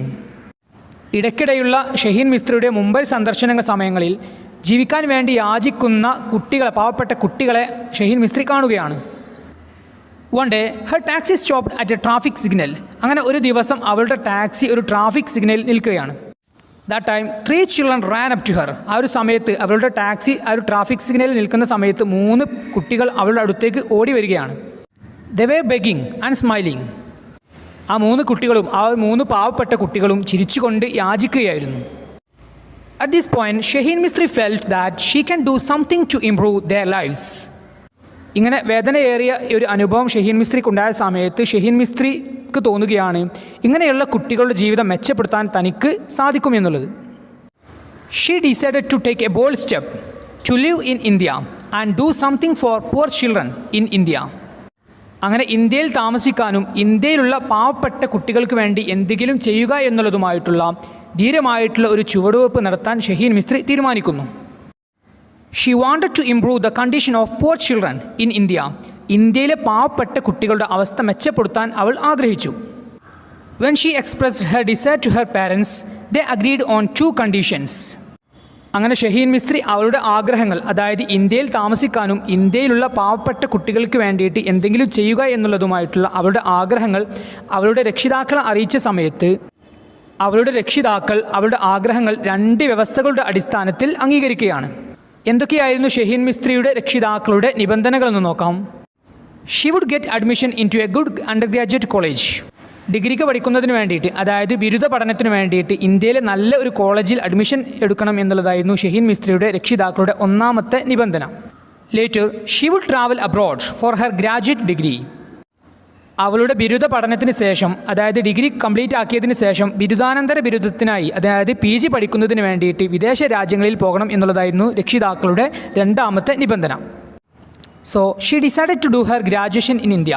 അങ്ങനെ ഷഹീൻ മിസ്ത്രി ഇന്ത്യയിൽ വെച്ച് ഡിഗ്രി പൂർത്തിയാക്കാൻ തീരുമാനിച്ചു. She got admission in Saint Xavier's college for graduation. അങ്ങനെ ഗ്രാജുവേഷൻ, അതായത് ഡിഗ്രി പൂർത്തിയാക്കാൻ വേണ്ടി cent സാവിയേഴ്സ് എന്ന കോളേജിൽ അവൾക്ക് അഡ്മിഷൻ ലഭിച്ചു. Since she was not happy with the bookish system of education, she decided to go out into the world. Bookish system of education, അതായത് പുസ്തകങ്ങളെ മാത്രം കേന്ദ്രീകരിച്ചിട്ടുള്ള വിദ്യാഭ്യാസ സമ്പ്രദായത്തിൽ അവൾ സന്തുഷ്ടയല്ലാത്തതിനാൽ തന്നെ ഷഹീൻ മിസ്ത്രി പുസ്തകങ്ങൾക്ക് പുറമേയുള്ള ലോകത്തേക്ക് പോകാൻ തീരുമാനിച്ചു. She wandered in the slums, familiarizing herself with the horrifying realities of slum life. Slum means ചേരി പ്രദേശങ്ങൾ. ചേരി പ്രദേശങ്ങളിലുള്ള ആളുകളുടെ ജീവിതത്തിൻ്റെ ഭയാനകമായിട്ടുള്ള യാഥാർത്ഥ്യങ്ങൾ മനസ്സിലാക്കുന്നതിന് വേണ്ടിയിട്ട് ഷഹീൻ മിസ്ത്രി പല ചേരികളിലും സന്ദർശിച്ചു, അതായത് പല ചേരി പ്രദേശങ്ങളും സന്ദർശിച്ചു. along with the bookish studies in the college, Shaheen Mistry learned many things from the world outside. തൻ്റെ കോളേജിലെ ബുക്കിഷ് ഫോം ഓഫ് ലേണിംഗ്, അതായത് പുസ്തകങ്ങളെ മാത്രം കേന്ദ്രീകരിച്ചുള്ള പഠനത്തിൻ്റെ കൂടെ തന്നെ പുറം ലോകത്തു നിന്നും ഷഹീൻ മിസ്ത്രി പലതും പഠിച്ചു. One day she visited a Mumbai slum. അങ്ങനെ ഒരു ദിവസം മുംബൈയിലെ ഒരു ചേരി പ്രദേശം ഷഹീൻ മിസ്ത്രി സന്ദർശിച്ചു. The condition of slum was very pathetic. ആ ഒരു ചേരിയിലെ അവസ്ഥ വളരെ ദയനീയമായിരുന്നു. അതായത് ഷഹീൻ മിസ്ത്രി സന്ദർശിച്ച ആ ഒരു ചേരി പ്രദേശത്തുള്ള അവസ്ഥ വളരെ പരിതാപകരമായിരുന്നു. There were around 10,000 people living in the slum without pure water or waste disposal. ശുദ്ധജലമോ അതുപോലെ തന്നെ മാലിന്യ നിർമ്മാർജ്ജനമോ സൗകര്യങ്ങളോ ഇല്ലാതെ ഏകദേശം 10,000-ഓളം ആളുകളായിരുന്നു ആ ഒരു ചേരിയിൽ താമസിച്ചിരുന്നത്. They had only 6 toilets. ഇങ്ങനെ 10,000-ഓളം ആളുകൾ തിങ്ങി താമസിക്കുന്ന ആ ഒരു ചേരി പ്രദേശത്ത് ആകെ 6 ടോയ്ലറ്റ്സ് മാത്രമായിരുന്നു ഉണ്ടായിരുന്നത്. ഇതായിരുന്നു ഷഹീൻ മിസ്ത്രി സന്ദർശിച്ച ഒരു സ്ലമ്മിലെ, അതായത് ഒരു ചേരി പ്രദേശത്തുള്ള അവസ്ഥ. There she met Sandhya, a poor young girl. അവിടെ വെച്ച്, അതായത് ആ ഒരു ചേരി പ്രദേശത്ത് വെച്ച് ഷഹീൻ മിസ്ത്രി സന്ധ്യ എന്ന പേരുള്ള ഒരു പാവപ്പെട്ട പെൺകുട്ടിയെ കണ്ടുമുട്ടി. They were both the same age. ഇവർ രണ്ടുപേർക്കും, അതായത് ഷഹീൻ മിസ്ത്രിക്കും സന്ധ്യ എന്ന പെൺകുട്ടിക്കും ഒരേ പ്രായമായിരുന്നു. And they became friends. അങ്ങനെ അവർ സുഹൃത്തുക്കളായി. Then after college, Shaheen Mistry used to go to Sandhya's house. അങ്ങനെ എല്ലാ ദിവസവും കോളേജ് കഴിഞ്ഞ ശേഷം ഷഹീൻ മിസ്ത്രി സന്ധ്യയുടെ വീട്ടിൽ പോകാറുണ്ടായിരുന്നു. She use to teach the children of that slum. അങ്ങനെ സന്ധ്യയുടെ വീട്ടിൽ പോകുന്ന സമയത്ത് ആ ഒരു സ്ലമ്മിലുള്ള, ആ ഒരു ചേരിയിലുള്ള കുട്ടികളെ ഷഹീൻ മിസ്ത്രി പഠിപ്പിക്കാറുണ്ടായിരുന്നു. The children called her Didi. അങ്ങനെ ഷഹീൻ മിസ്ത്രി അവിടെ വെച്ച് പഠിപ്പിക്കാറുള്ള ആ ഒരു കുട്ടികൾ ഷഹീൻ മിസ്ത്രിയെ ദീദി എന്നായിരുന്നു വിളിക്കാറുണ്ടായിരുന്നത്. There, Shaheen Mistry thought how life would be different if the slum students had an opportunity to study. അങ്ങനെ ഷഹീൻ മിസ്ത്രി ആ ഒരു ചേരി പ്രദേശം സന്ദർശിക്കുകയും അവിടെയുള്ള കുട്ടികളെ പഠിപ്പിക്കുകയും ചെയ്യുന്ന സമയത്ത് അവൾ സ്വയം ചിന്തിക്കുകയാണ്, ഈ ഒരു സ്ലമ്മിലെ ഈ ഒരു ചേരിയിലെ പാവപ്പെട്ട വിദ്യാർത്ഥികൾക്ക് പഠിക്കാനുള്ള അവസരം ലഭിച്ചാൽ അവരുടെ ജീവിതം എത്രത്തോളം വ്യത്യസ്തമാകും എന്നുള്ളതും എത്രത്തോളം മാറ്റങ്ങൾ അവരുടെ ജീവിതത്തിൽ ഉണ്ടാകുമെന്നും ഷഹീൻ മിസ്ത്രി ചിന്തിക്കുകയാണ്. The seeds of Akanksha foundation wear zone there. ആകാംക്ഷ ഫൗണ്ടേഷനെ കുറിച്ച് ഷഹീൻ മിസ്ത്രി അവിടെ വെച്ചാണ് ചിന്തിച്ചത്. അതിൻ്റെ തുടക്കം അവിടെ വെച്ചായിരുന്നു. The slum children became her first students. ആ ഒരു ചേരിയിലെ കുട്ടികൾ അവളുടെ ആദ്യ വിദ്യാർത്ഥികളായി മാറി. And Shaheen Mistri took care of the poor children and started teaching them. അങ്ങനെ ഷഹീൻ മിസ്ത്രി അവിടെയുള്ള ആ ഒരു ചേരിയിലെ പാവപ്പെട്ട കുട്ടികളെ പരിപാലിക്കുകയും അവരെ പഠിപ്പിക്കാനും തുടങ്ങുകയും ചെയ്തു. The children needed an environment free of the communities distractions. അവർ ജീവിക്കുന്ന, അതായത് ചേരിയിലെ ആ ഒരു സമൂഹത്തിലെ പ്രശ്നങ്ങളും ശബ്ദങ്ങളും ഒന്നുമില്ലാത്ത, ബഹളങ്ങളൊന്നുമില്ലാത്ത ഒരു അന്തരീക്ഷമായിരുന്നു കുട്ടികൾക്ക് ആവശ്യമായിരുന്നത്. So Shaheen Mistry started the search for a classroom. അങ്ങനെ ഷഹീൻ മിസ്ത്രി ആ ഒരു ചേരിയിലെ പാവപ്പെട്ട കുട്ടികളെ പഠിപ്പിക്കുന്നതിന് വേണ്ടിയിട്ടുള്ള ഒരു ക്ലാസ് റൂമിന് വേണ്ടിയുള്ള അന്വേഷണം തുടങ്ങി. At the beginning she found it difficult to find classrooms for these children, but she overcome such difficulties. അങ്ങനെ ആ ഒരു ചേരിയിലെ പാവപ്പെട്ട കുട്ടികളെ പഠിപ്പിക്കുന്നതിന് വേണ്ടിയിട്ടുള്ള ക്ലാസ് റൂമിന് വേണ്ടിയുള്ള അന്വേഷണത്തിൻ്റെ തുടക്കത്തിൽ ഷഹീൻ മിസ്ത്രി പല വിധത്തിലുള്ള ബുദ്ധിമുട്ടുകൾ നേരിട്ടിരുന്നു. എന്നാൽ അത്തരം ബുദ്ധിമുട്ടുകളെ ഷഹീൻ മിസ്ത്രി തരണം ചെയ്യുകയും ചെയ്തു. After facing many obstacles she got a classroom to teach the slum students. അങ്ങനെ നിരവധി പ്രതിബന്ധങ്ങളെ അഭിമുഖീകരിച്ചതിന് ശേഷം ചേരിയിലെ വിദ്യാർത്ഥികളെ പഠിപ്പിക്കാൻ വേണ്ടി ഷഹീൻ മിസ്ത്രിക്ക് ഒരു ക്ലാസ് റൂം ലഭിച്ചു. ദ സെൻറ്റർ വാസ് കോൾഡ് ആകാംക്ഷ സെൻറ്റർ. ആ ഒരു കേന്ദ്രത്തെ അവർ വിളിച്ചിരുന്നത് ആകാംക്ഷ സെൻറ്റർ എന്നായിരുന്നു. അതായത് ആ ഒരു ചേരി പ്രദേശത്തുള്ള പാവപ്പെട്ട കുട്ടികളെ പഠിപ്പിക്കുന്നതിന് വേണ്ടിയിട്ട് ഷഹീൻ മിസ്ത്രി തുടങ്ങിയിട്ടുള്ള ആ ഒരു ക്ലാസ് റൂമിനെ ആകാംക്ഷ സെൻറ്റർ എന്നായിരുന്നു അവർ വിളിച്ചിരുന്നത്. The basic principle of Akanksha is to teach children who are underprivileged. പാവപ്പെട്ട, അതായത് നിരാലംബരായിട്ടുള്ള കുട്ടികളെ പഠിപ്പിക്കുക എന്നതാണ് ആകാംക്ഷയുടെ അടിസ്ഥാന തത്വം. There were volunteers from St. Xavier's College. Shaheen Mistry പഠിച്ചിരുന്ന സെൻറ്റ് സാവിയേഴ്സ് എന്ന കോളേജിലെ വിദ്യാർത്ഥികളായിരുന്നു അവിടെ വളണ്ടിയേഴ്സായിട്ട് ഉണ്ടായിരുന്നത്. ആകാംക്ഷ formally started in 1991. It started with 15 children. 15 കുട്ടികളുമായിട്ട് ആകാംക്ഷ ഔപചാരികമായിട്ട് ആരംഭിച്ചത് 1991. Now the Akanksha Foundation has 58 centers and 6 schools with over 3,500 students. ഇപ്പോൾ ആകാംക്ഷ ഫൗണ്ടേഷന് കീഴിൽ 58 സെൻറ്ററുകളും 6 സ്കൂളുകളും അതുപോലെ തന്നെ 3500ഓളം കുട്ടികളുമുണ്ട്. The children are taught English and maths. അവിടെയുള്ള കുട്ടികളെ ഇംഗ്ലീഷും മാത്സുമാണ് പഠിപ്പിക്കുന്നത്. അതിൻ്റെ കൂടെ തന്നെ students are also train in values, self esteem and confidence. ജീവിതത്തിലെ മൂല്യങ്ങൾ, ആത്മാഭിമാനം, ദെൻ ആത്മവിശ്വാസം എന്നിവയിലും വിദ്യാർത്ഥികൾക്ക് പരിശീലനം നൽകുന്നു. ഓക്കെ പ്രിയപ്പെട്ട വിദ്യാർത്ഥികളെ, ഇത്രയും കാര്യങ്ങളാണ് ദീദി എന്ന ചാപ്റ്ററിലൂടെ നമുക്ക് മനസ്സിലാകുന്നത്. Akanksha brought new light to the slums by teaching the ignored children of that area. ആ ഒരു പ്രദേശങ്ങളിലെ, ആ ഒരു ചേരികളിലെ അവഗണിക്കപ്പെട്ട കുട്ടികളെ പഠിപ്പിച്ചുകൊണ്ട് ആകാംക്ഷ ചേരികളിൽ പുതിയ വെളിച്ചം കൊണ്ടുവന്നു. ഓക്കെ, ഇനി നമുക്ക് 3-ാം യൂണിറ്റിലെ 3-ാം ചാപ്റ്ററായ സ്റ്റാമർ എന്ന കവിതയുടെ സമ്മറി മനസ്സിലാക്കാൻ ശ്രമിക്കാം. സ്റ്റാമർ, വിക്ക്. Stammer is a thought provoking poem written by the famous poet K Satchidanandan. പ്രശസ്ത കവിയായ കെ സച്ചിദാനന്ദൻ എഴുതിയിട്ടുള്ള ചിന്തിപ്പിക്കുന്ന രീതിയിലുള്ള ഒരു കവിതയാണ് stammer. He is a well known poet and critic in Malayalam and English. മലയാളത്തിലും ഇംഗ്ലീഷിലും അറിയപ്പെടുന്ന കവിയും നിരൂപകനുമാണ് K Satchidanandan. The poem stammer was originally written in Malayalam. Stammer എന്ന ഈ കവിത ആദ്യം എഴുതിയത് മലയാളത്തിലാണ്. Later it was translated into English by the poet himself. മലയാളത്തിൽ എഴുതിയിട്ടുള്ള വിക്ക് എന്ന ഈ കവിത ഇംഗ്ലീഷിലേക്ക് ട്രാൻസ്ലേറ്റ് ചെയ്തതും, അതായത് പരിഭാഷപ്പെടുത്തിയതും കെ സച്ചിദാനന്ദൻ തന്നെയാണ്. In this poem the poet treats stammer not as disability but as a mode of speech. ഈ കവിതയിൽ കവി വിക്കിനെ ഒരു വൈകല്യമായിട്ടല്ല, ഒരു സംസാര രീതിയായിട്ടാണ് കാണുന്നത്. അതായത് സാധാരണ എല്ലാവരും വിക്കിനെ ഒരു വൈകല്യമായിട്ടാണ് കാണാറുള്ളതെങ്കിലും കവി വിക്കിനെ ഒരു വൈകല്യമായിട്ടല്ല, ഒരു സംസാര രീതിയായിട്ടാണ് കവി കാണുന്നത്. Then the poet links stammer and lameness by saying that stammer is the silence that falls between the words and its meaning, just as lameness is the silence that falls between the words and deeds. വാക്കുകൾക്കും അതിൻ്റെ അർത്ഥത്തിനുമിടയിൽ വരുന്ന നിശബ്ദതയാണ് വിക്ക് എന്ന് പറഞ്ഞുകൊണ്ട് കവി വിക്കിനെയും മുടന്തിനെയും ബന്ധിപ്പിക്കുന്നുണ്ട്. അദ്ദേഹം പറയുന്നത് വാക്കിനും പ്രവൃത്തിക്കുമിടയിലുള്ള നിശബ്ദതയാണ് മുടന്ത് എന്ന് അദ്ദേഹം വിളിക്കുന്നത്. അതായത് കവി വിക്കും അതുപോലെ തന്നെ മുടന്തും നിശബ്ദതയാണ് എന്ന് പറയുകയാണ്. അതായത് വാക്കിനും അർത്ഥത്തിനുമിടയിലുള്ള നിശബ്ദതയാണ് വിക്ക് എന്നുള്ളതും അതുപോലെ തന്നെ വാക്കിനും പ്രവൃത്തിക്കുമിടയിലുള്ള നിശബ്ദതയാണ് അദ്ദേഹം മുടന്ത് എന്നും വിളിക്കുന്നത്.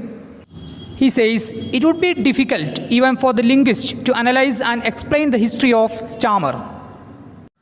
വിക്കിൻ്റെ ചരിത്രം വിശകലനം ചെയ്യാനും വിശദീകരിക്കാനും ഭാഷാശാസ്ത്രജ്ഞർക്ക് പോലും ബുദ്ധിമുട്ടായിരിക്കും എന്നും കവി പറയുന്നു. അതായത് വിക്കിനെക്കുറിച്ചുള്ള ചോദ്യങ്ങൾക്ക് മുമ്പിൽ ഭാഷാശാസ്ത്രജ്ഞരും വിക്കും എന്ന് കവി പറയുകയാണ്. He says, when we stammer, we give a different meaning to the listener, which is different from its literal meaning. കവി പറയുന്നത് നാം സംസാരിക്കുന്ന സമയത്ത് വിക്കുമ്പോൾ നമ്മുടെ ശ്രോതാവിന് നാം മറ്റൊരു അർത്ഥമാണ് നൽകുന്നത് എന്ന് കവി പറയുകയാണ്. അതായത് അത് അതിൻ്റെ അക്ഷരാർത്ഥത്തിൽ നിന്ന് വളരെ വ്യത്യസ്തമായിരിക്കും എന്നും കവി പറയുന്നു. അതായത് നാം സംസാരിക്കുന്ന സമയത്ത് വിക്കുന്ന സമയത്ത് നാം ആരോടാണോ സംസാരിക്കുന്നത് അവർ മറ്റൊരു കാര്യമായിരിക്കും കേൾക്കുന്നത് എന്ന് കവി പറയുന്നു. Then the poet considers stammer as a sacrifice to the god of meanings. വിക്ക് എന്നുള്ളത് അർത്ഥങ്ങളുടെ ദൈവത്തിനുള്ള ഒരു ബലിയാണ് എന്നും കവി പറയുന്നു. Then the poet says, when a person stammer, he is offering a sacrifice to the god of meanings. കവി പറയുന്നത് ഒരാൾ വിക്കുന്ന സമയത്ത് അർത്ഥങ്ങളുടെ ദൈവങ്ങൾക്ക് അദ്ദേഹം ഒരു ത്യാഗം, ഒരു ബലി നൽകുകയാണ് എന്ന് കവി പറയുന്നു. If all people stammer, it will be considered as their mother tongue. Then എല്ലാ ആളുകളും വിക്കുന്ന സമയത്ത് ആ ഒരു വിക്ക് അവരുടെ മാതൃഭാഷയായി മാറും എന്നും കവി പറയുന്നു. Then the poet says that the God must have stammered when he created man. മനുഷ്യനെ സൃഷ്ടിച്ച സമയത്ത് ദൈവവും വിക്കിയിട്ടുണ്ട് എന്ന് കവി പറയുകയാണ്. He justifies this argument by saying that all words of man have different meanings. മനുഷ്യൻ്റെ എല്ലാ വാക്കുകൾക്കും വ്യത്യസ്തമായിട്ടുള്ള അർത്ഥങ്ങളുണ്ട് എന്ന് പറഞ്ഞുകൊണ്ട് അദ്ദേഹം, അതായത് കവി, അദ്ദേഹത്തിൻ്റെ വാദത്തെ ന്യായീകരിക്കുന്നു. He says, people pray and command differently and it appears different to different people. Then ആളുകൾ വ്യത്യസ്തമായിട്ടുള്ള രീതിയിൽ പ്രാർത്ഥിക്കുകയും കൽപ്പിക്കുകയും ചെയ്യുന്നു എന്ന് കവി പറയുന്നു. അത് വ്യത്യസ്തമായിട്ടുള്ള ആളുകൾക്ക് വ്യത്യസ്തമായ രീതിയിലായിരിക്കും എന്നും കവി പറയുന്നു. At last, he compares stammer with poetry. ഈ ഒരു കവിതയുടെ അവസാനത്തിൽ കവി കവിതയെ സ്റ്റാമറുമായിട്ട് വിക്കുമായിട്ട് കമ്പയർ ചെയ്യുന്നു. Some people find it easy to understand the implied meaning of the poem, but the others it looks obscure and finds different interpretation to it. ചില ആളുകൾക്ക് കവിതയുടെ അർത്ഥം പെട്ടെന്ന് മനസ്സിലാക്കാൻ സാധിക്കുകയും എന്നാൽ മറ്റുള്ളവർക്ക് അത് അവ്യക്തമായിട്ട് കാണുകയും അതിന് വ്യത്യസ്തമായിട്ടുള്ള വ്യാഖ്യാനം കണ്ടെത്താൻ ശ്രമിക്കുകയും ചെയ്യുന്നു.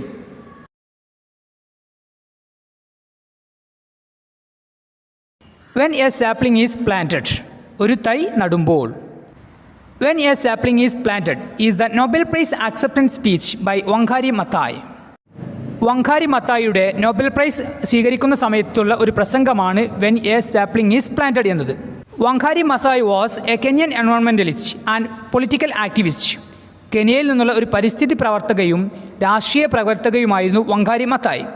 She is the first African woman who received the Nobel prize. Nobel prize സമ്മാനം ലഭിക്കുന്ന ആദ്യത്തെ ആഫ്രിക്കൻ വനിതയാണ് Wangari Maathai. She got Nobel prize in 2004 for her contribution to the sustainable development, tree planting, peace and democracy. Sustainable development, സുസ്ഥിര വികസനം, then വൃക്ഷത്തൈകൾ നടൽ, സമാധാനം, ജനാധിപത്യം എന്നിവയ്ക്കുള്ള വങ്കാരി മത്തായിയുടെ സംഭാവനകൾക്കാണ് 2004 അവർക്ക് നോബൽ പ്രൈസ് ലഭിക്കുന്നത്. She founded the Green Belt movement to focus on the planting of trees, environmental conservation and women's rights. മരങ്ങൾ നട്ടുപിടിപ്പിക്കൽ, പരിസ്ഥിതി സംരക്ഷണം, സ്ത്രീകളുടെ അവകാശങ്ങൾ തുടങ്ങിയ കാര്യങ്ങൾ ശ്രദ്ധ കേന്ദ്രീകരിക്കുന്നതിന് വേണ്ടിയിട്ട് വങ്കാരി മത്തായി ആരംഭിച്ചിട്ടുള്ള ഒരു പ്രസ്ഥാനമാണ് ഗ്രീൻ ബെൽറ്റ് മൂവ്മെൻറ്റ്. ഓക്കെ, ഇനി നമുക്ക് when a sapling is planted എന്ന പ്രസംഗത്തിൻ്റെ സമ്മറി മനസ്സിലാക്കാം. In the speech വങ്കാരി Mathai tells the importance of tree planting and the need of protecting the nature. മരങ്ങൾ നടുന്നതിൻ്റെ പ്രാധാന്യവും പ്രകൃതിയെ സംരക്ഷിക്കേണ്ടതിൻ്റെ ആവശ്യകതയെക്കുറിച്ചുമാണ് വങ്കാരി മത്തായി ഈ ഒരു പ്രസംഗത്തിലൂടെ പറയുന്നത്. She expresses her sensitive and reverential love for nature. പ്രകൃതിയോടുള്ള അവരുടെ ആദരവും സ്നേഹവുമാണ് ഈ ഒരു പ്രസംഗത്തിലൂടെ വങ്കാരി മത്തായി പ്രകടിപ്പിക്കുന്നത്. She dedicates the Nobel prize to the women and children of Kenya. കെനിയയിലെ സ്ത്രീകൾക്കും കുട്ടികൾക്കുമായിട്ടാണ് വങ്കാരി മത്തായി അവരുടെ നൊബേൽ പ്രൈസ് സമർപ്പിക്കുന്നത്. She speaks of the various environmental damages and their effects on the life of rural people. വ്യത്യസ്ത തരത്തിലുള്ള പാരിസ്ഥിതിക നാശങ്ങളെക്കുറിച്ചും ഗ്രാമീണ ജനതയുടെ ജീവിതത്തിൽ അവ ഉണ്ടാക്കുന്ന പ്രത്യാഘാതങ്ങളെക്കുറിച്ചുമാണ് വങ്കാരി മത്തായി ഈ ഒരു പ്രസംഗത്തിലൂടെ സംസാരിക്കുന്നത്. She spoke from her childhood experiences and observations of nature in rural Kenya. കെനിയയിലെ ഗ്രാമീണ മേഖലയിലെ തൻ്റെ ബാല്യകാല അനുഭവങ്ങളെക്കുറിച്ച് അവർ സംസാരിക്കുന്നുണ്ട്. As she was growing up she notice that the forest being cleared and were replaced by commercial plantations. കാടുകൾ വെട്ടി നശിപ്പിക്കുന്നതും പകരം വാണിജ്യാവശ്യത്തിനുള്ള മരങ്ങൾ വെച്ച് പിടിപ്പിക്കുന്നതും അവർ അവരുടെ കുട്ടിക്കാലത്ത് ശ്രദ്ധിച്ചിരുന്നു. അതായത് കാടുകൾ വെട്ടി നശിപ്പിക്കുന്നതിനും പകരം വാണിജ്യാവശ്യത്തിനുള്ള റബ്ബർ പോലെയുള്ള മരങ്ങൾ വച്ചു പിടിപ്പിക്കുന്നതിനും വങ്കാരി മത്തായി കുട്ടിക്കാലത്ത് സാക്ഷിയായിരുന്നു. This destroyed the local biodiversity and the ability of the forest to conserve water. ഇങ്ങനെയുള്ള മനുഷ്യന്മാരുടെ പ്രവൃത്തികൾ ആ ഒരു പ്രദേശത്തുള്ള ജൈവ വൈവിധ്യത്തെയും ജലം സംരക്ഷിക്കാനുള്ള വനങ്ങളുടെ കഴിവിനെയും നശിപ്പിച്ചു. As a result of the large scale deforestation the African woman lacked firewood, clean drinking water, balanced diets, shelter and income. വലിയ രീതിയിലുള്ള വനനശീകരണത്തിൻ്റെ ഫലമായിട്ട് ആഫ്രിക്കയിലുള്ള സ്ത്രീകൾക്ക് വിറക്, ശുദ്ധമായിട്ടുള്ള കുടിവെള്ളം, സമീകൃത ആഹാരം, പാർപ്പിടം, വരുമാനം തുടങ്ങിയവയെല്ലാം ഇല്ലാതായി. In Africa, women are the primary caretakers. They till the land and feed their families. കൃഷി ചെയ്യുകയും കുടുംബങ്ങളെ പോറ്റുകയും തുടങ്ങിയിട്ടുള്ള പ്രാഥമികമായിട്ടുള്ള കാര്യങ്ങളെല്ലാം കുടുംബങ്ങളിൽ വഹിച്ചിരുന്നത് ആഫ്രിക്കയിൽ സ്ത്രീകളായിരുന്നു. In her opinion, the introduction of commercial farming causes much damage to the environment. അവരുടെ അഭിപ്രായത്തിൽ വാണിജ്യാവശ്യത്തിനുള്ള കൃഷികൾ പരിസ്ഥിതിക്ക് വലിയ ആഘാതങ്ങളുണ്ടാക്കി. It would replace the household food crops. അങ്ങനെ അത് ഗാർഹിക ആവശ്യത്തിലുള്ള ഭക്ഷ്യവിളകളെ ഇല്ലാതാക്കി. അതായത് വാണിജ്യ ആവശ്യത്തിനുള്ള റബ്ബർ പോലെയുള്ള കൃഷികൾ ഭക്ഷ്യ ആവശ്യത്തിനുള്ള ഭക്ഷ്യവിളകളെ ഇല്ലാതാക്കി. In short, when the environment is destroyed, plundered and mismanaged, quality of life is undermined. ചുരുക്കത്തിൽ പരിസ്ഥിതിയെ നശിപ്പിക്കുകയും കൊള്ളയടിക്കുകയും ദുരുപയോഗം ചെയ്യുകയും ചെയ്യുന്ന സമയത്ത് നമ്മുടെ ജീവിത നിലവാരം തകരുകയും ചെയ്യുന്നു. Planting trees is the only lasting remedy to address this issue. ഈ ഒരു പ്രശ്നം പരിഹരിക്കാനുള്ള ഒരേ ഒരു വഴി, ശാശ്വതമായിട്ടുള്ള ഒരു വഴി മരങ്ങൾ നടുക എന്നത് മാത്രമാണ്. വങ്കാരി Mathai together with the members and activist of green belt movement planted over 30 million trees. അങ്ങനെ വങ്കാരി മത്തായി ഗ്രീൻ ബെൽറ്റ് മൂവ്മെൻറ്റിൻ്റെ അംഗങ്ങളുടെയും പ്രവർത്തകരുടെയും സഹായത്താൽ ഏകദേശം 30 ദശലക്ഷത്തോളം വൃക്ഷത്തൈകൾ നട്ടുപിടിപ്പിച്ചു. This created employment and improved soil and watershed. ഈ ഒരു പ്രവൃത്തി, അതായത് 30 ദശലക്ഷത്തോളം മരങ്ങൾ വെച്ച് പിടിപ്പിക്കുക എന്നുള്ള ഈ ഒരു പ്രവൃത്തി തൊഴിലവസരങ്ങൾ സൃഷ്ടിക്കുകയും മണ്ണിൻ്റെയും വെള്ളത്തിൻ്റെയും ക്വാളിറ്റി മെച്ചപ്പെടുത്തുകയും ചെയ്തു. വങ്കാരി Mathai says that it is high time humanity stopped threatening its life support system and took initiative to heal the wounds of Mother Earth. മനുഷ്യരാശി അതിൻ്റെ ജീവൻ രക്ഷാ സംവിധാനത്തെ ഭീഷണിപ്പെടുത്തുന്നതും നശിപ്പിക്കുന്നതുമായിട്ടുള്ള പ്രവൃത്തികൾ അവസാനിപ്പിച്ച് ഭൂമിയെ സംരക്ഷിക്കാൻ മുൻകൈയെടുക്കേണ്ട സമയം അതിക്രമിച്ചിരിക്കുന്നു എന്ന് വങ്കാരി മത്തായി പറയുന്നു. She firmly believes that there can be no development without sustainable management of the environment in a democratic and peaceful space. ജനാധിപത്യപരവും സമാധാനപരവുമായിട്ടുള്ള ഒരു സ്ഥലത്ത് പരിസ്ഥിതിയുടെ സുസ്ഥിര മാനേജ്മെൻറ്റ് ഇല്ലാതെ ഒരു വികസനവും സാധ്യമല്ല എന്ന് അവർ ഉറച്ചു വിശ്വസിക്കുന്നു. So she exhorts world leaders to expand democratic space and to ensure fair societies. Then ജനാധിപത്യ ഇടം വികസിപ്പിക്കാനും നിയുക്തമായിട്ടുള്ള സമൂഹങ്ങൾ നല്ല സമൂഹങ്ങൾ ഉറപ്പാക്കാനും അവർ ലോക നേതാക്കളെ ഉദ്ബോധിപ്പിക്കുന്നു. She also calls on the young generation to contribute towards bringing back the biodiversity of the past. പഴയകാല ജൈവ വൈവിധ്യം, അതായത് പ്രകൃതിയുടെ ജൈവ വൈവിധ്യത്തെ തിരികെ കൊണ്ടുവരാൻ യുവതലമുറയോട് അവർ ആഹ്വാനം ചെയ്യുന്നു. So that in the future our children can enjoy the world of beauty and wonder. അങ്ങനെ നമ്മുടെ പ്രകൃതിക്ക് നഷ്ടപ്പെട്ടിട്ടുള്ള പഴയ ജൈവ വൈവിധ്യങ്ങൾ കൊണ്ടുവരുന്നതിലൂടെ കുട്ടികൾക്ക് കൂടുതൽ ജീവിതം ആസ്വദിക്കാൻ സാധിക്കുമെന്ന് വങ്കാരി മത്തായി ഈ ഒരു പ്രസംഗത്തിൻ്റെ അവസാന ഭാഗത്ത് പറയുന്നു. ഓക്കെ, പ്രിയപ്പെട്ട വിദ്യാർത്ഥികളെ, ഇത്രയും കാര്യങ്ങളാണ് വങ്കാരി മത്തായിയുടെ when a sapling is planted എന്ന സ്പീച്ചിലൂടെ നമുക്ക് മനസ്സിലാകുന്നത്. ഓക്കെ, പ്രിയപ്പെട്ട വിദ്യാർത്ഥികളെ, ഇനി നമുക്ക് 4ാം യൂണിറ്റിലെ 2ാം ചാപ്റ്ററായ റൈസ് എന്ന കവിതയുടെ സമ്മറി മനസ്സിലാക്കാം. റൈസ്, നെല്ല്. Rice is a poem written by Chemmanam Chacko. Chemmanam Chacko എഴുതിയിട്ടുള്ള കവിതയാണ് റൈസ്, നെല്ല്. This poem is a satire on changing attitude of Kerala farmers. കേരളത്തിലെ കർഷകരുടെ മാറിക്കൊണ്ടിരിക്കുന്ന മനോഭാവത്തെക്കുറിച്ചുള്ള ആക്ഷേപഹാസ്യമാണ് ഈ ഒരു കവിത. That is from food crops to cash crops.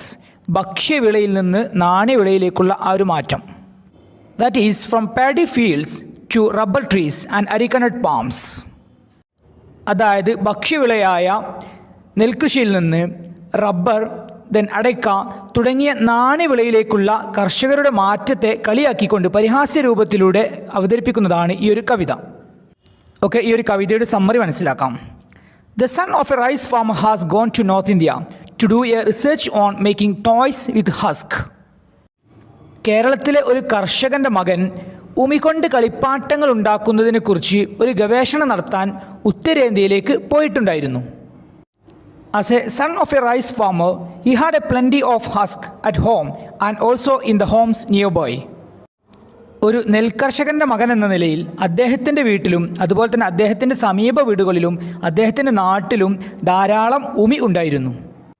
He works hard for 4 years and finally gets a doctorate on making toys with husk. അങ്ങനെ ഉമികൊണ്ട് കളിപ്പാട്ടങ്ങൾ ഉണ്ടാക്കുക എന്ന ആ ഒരു വിഷയത്തെക്കുറിച്ച് അദ്ദേഹം വളരെ കഠിനമായിട്ട് ആ ഒരു ഗവേഷണം നടത്തുകയും അങ്ങനെ 4 വർഷത്തിന് ശേഷം ആ ഒരു വിഷയത്തിൽ അദ്ദേഹത്തിന് ഡോക്ടറേറ്റ് ലഭിക്കുകയും ചെയ്തു. He was eating only chapati day after day in that 4 years of his research in north India.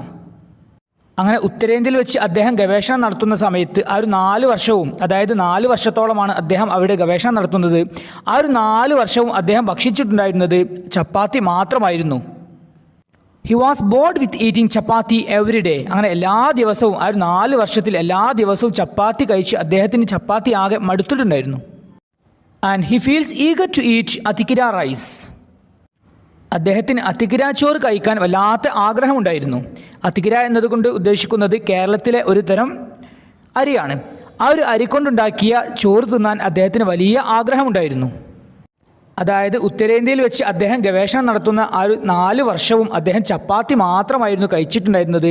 അതുകൊണ്ട് തന്നെ നാട്ടിലേക്ക് വരുന്ന സമയത്ത് ആ ഒരു 4 വർഷത്തിന് ശേഷം നാട്ടിലേക്ക് വരുന്ന സമയത്ത് അദ്ദേഹത്തിന് അതിക്കിര റൈസ് കഴിക്കാൻ വല്ലാത്ത ആഗ്രഹമുണ്ടായിരുന്നു.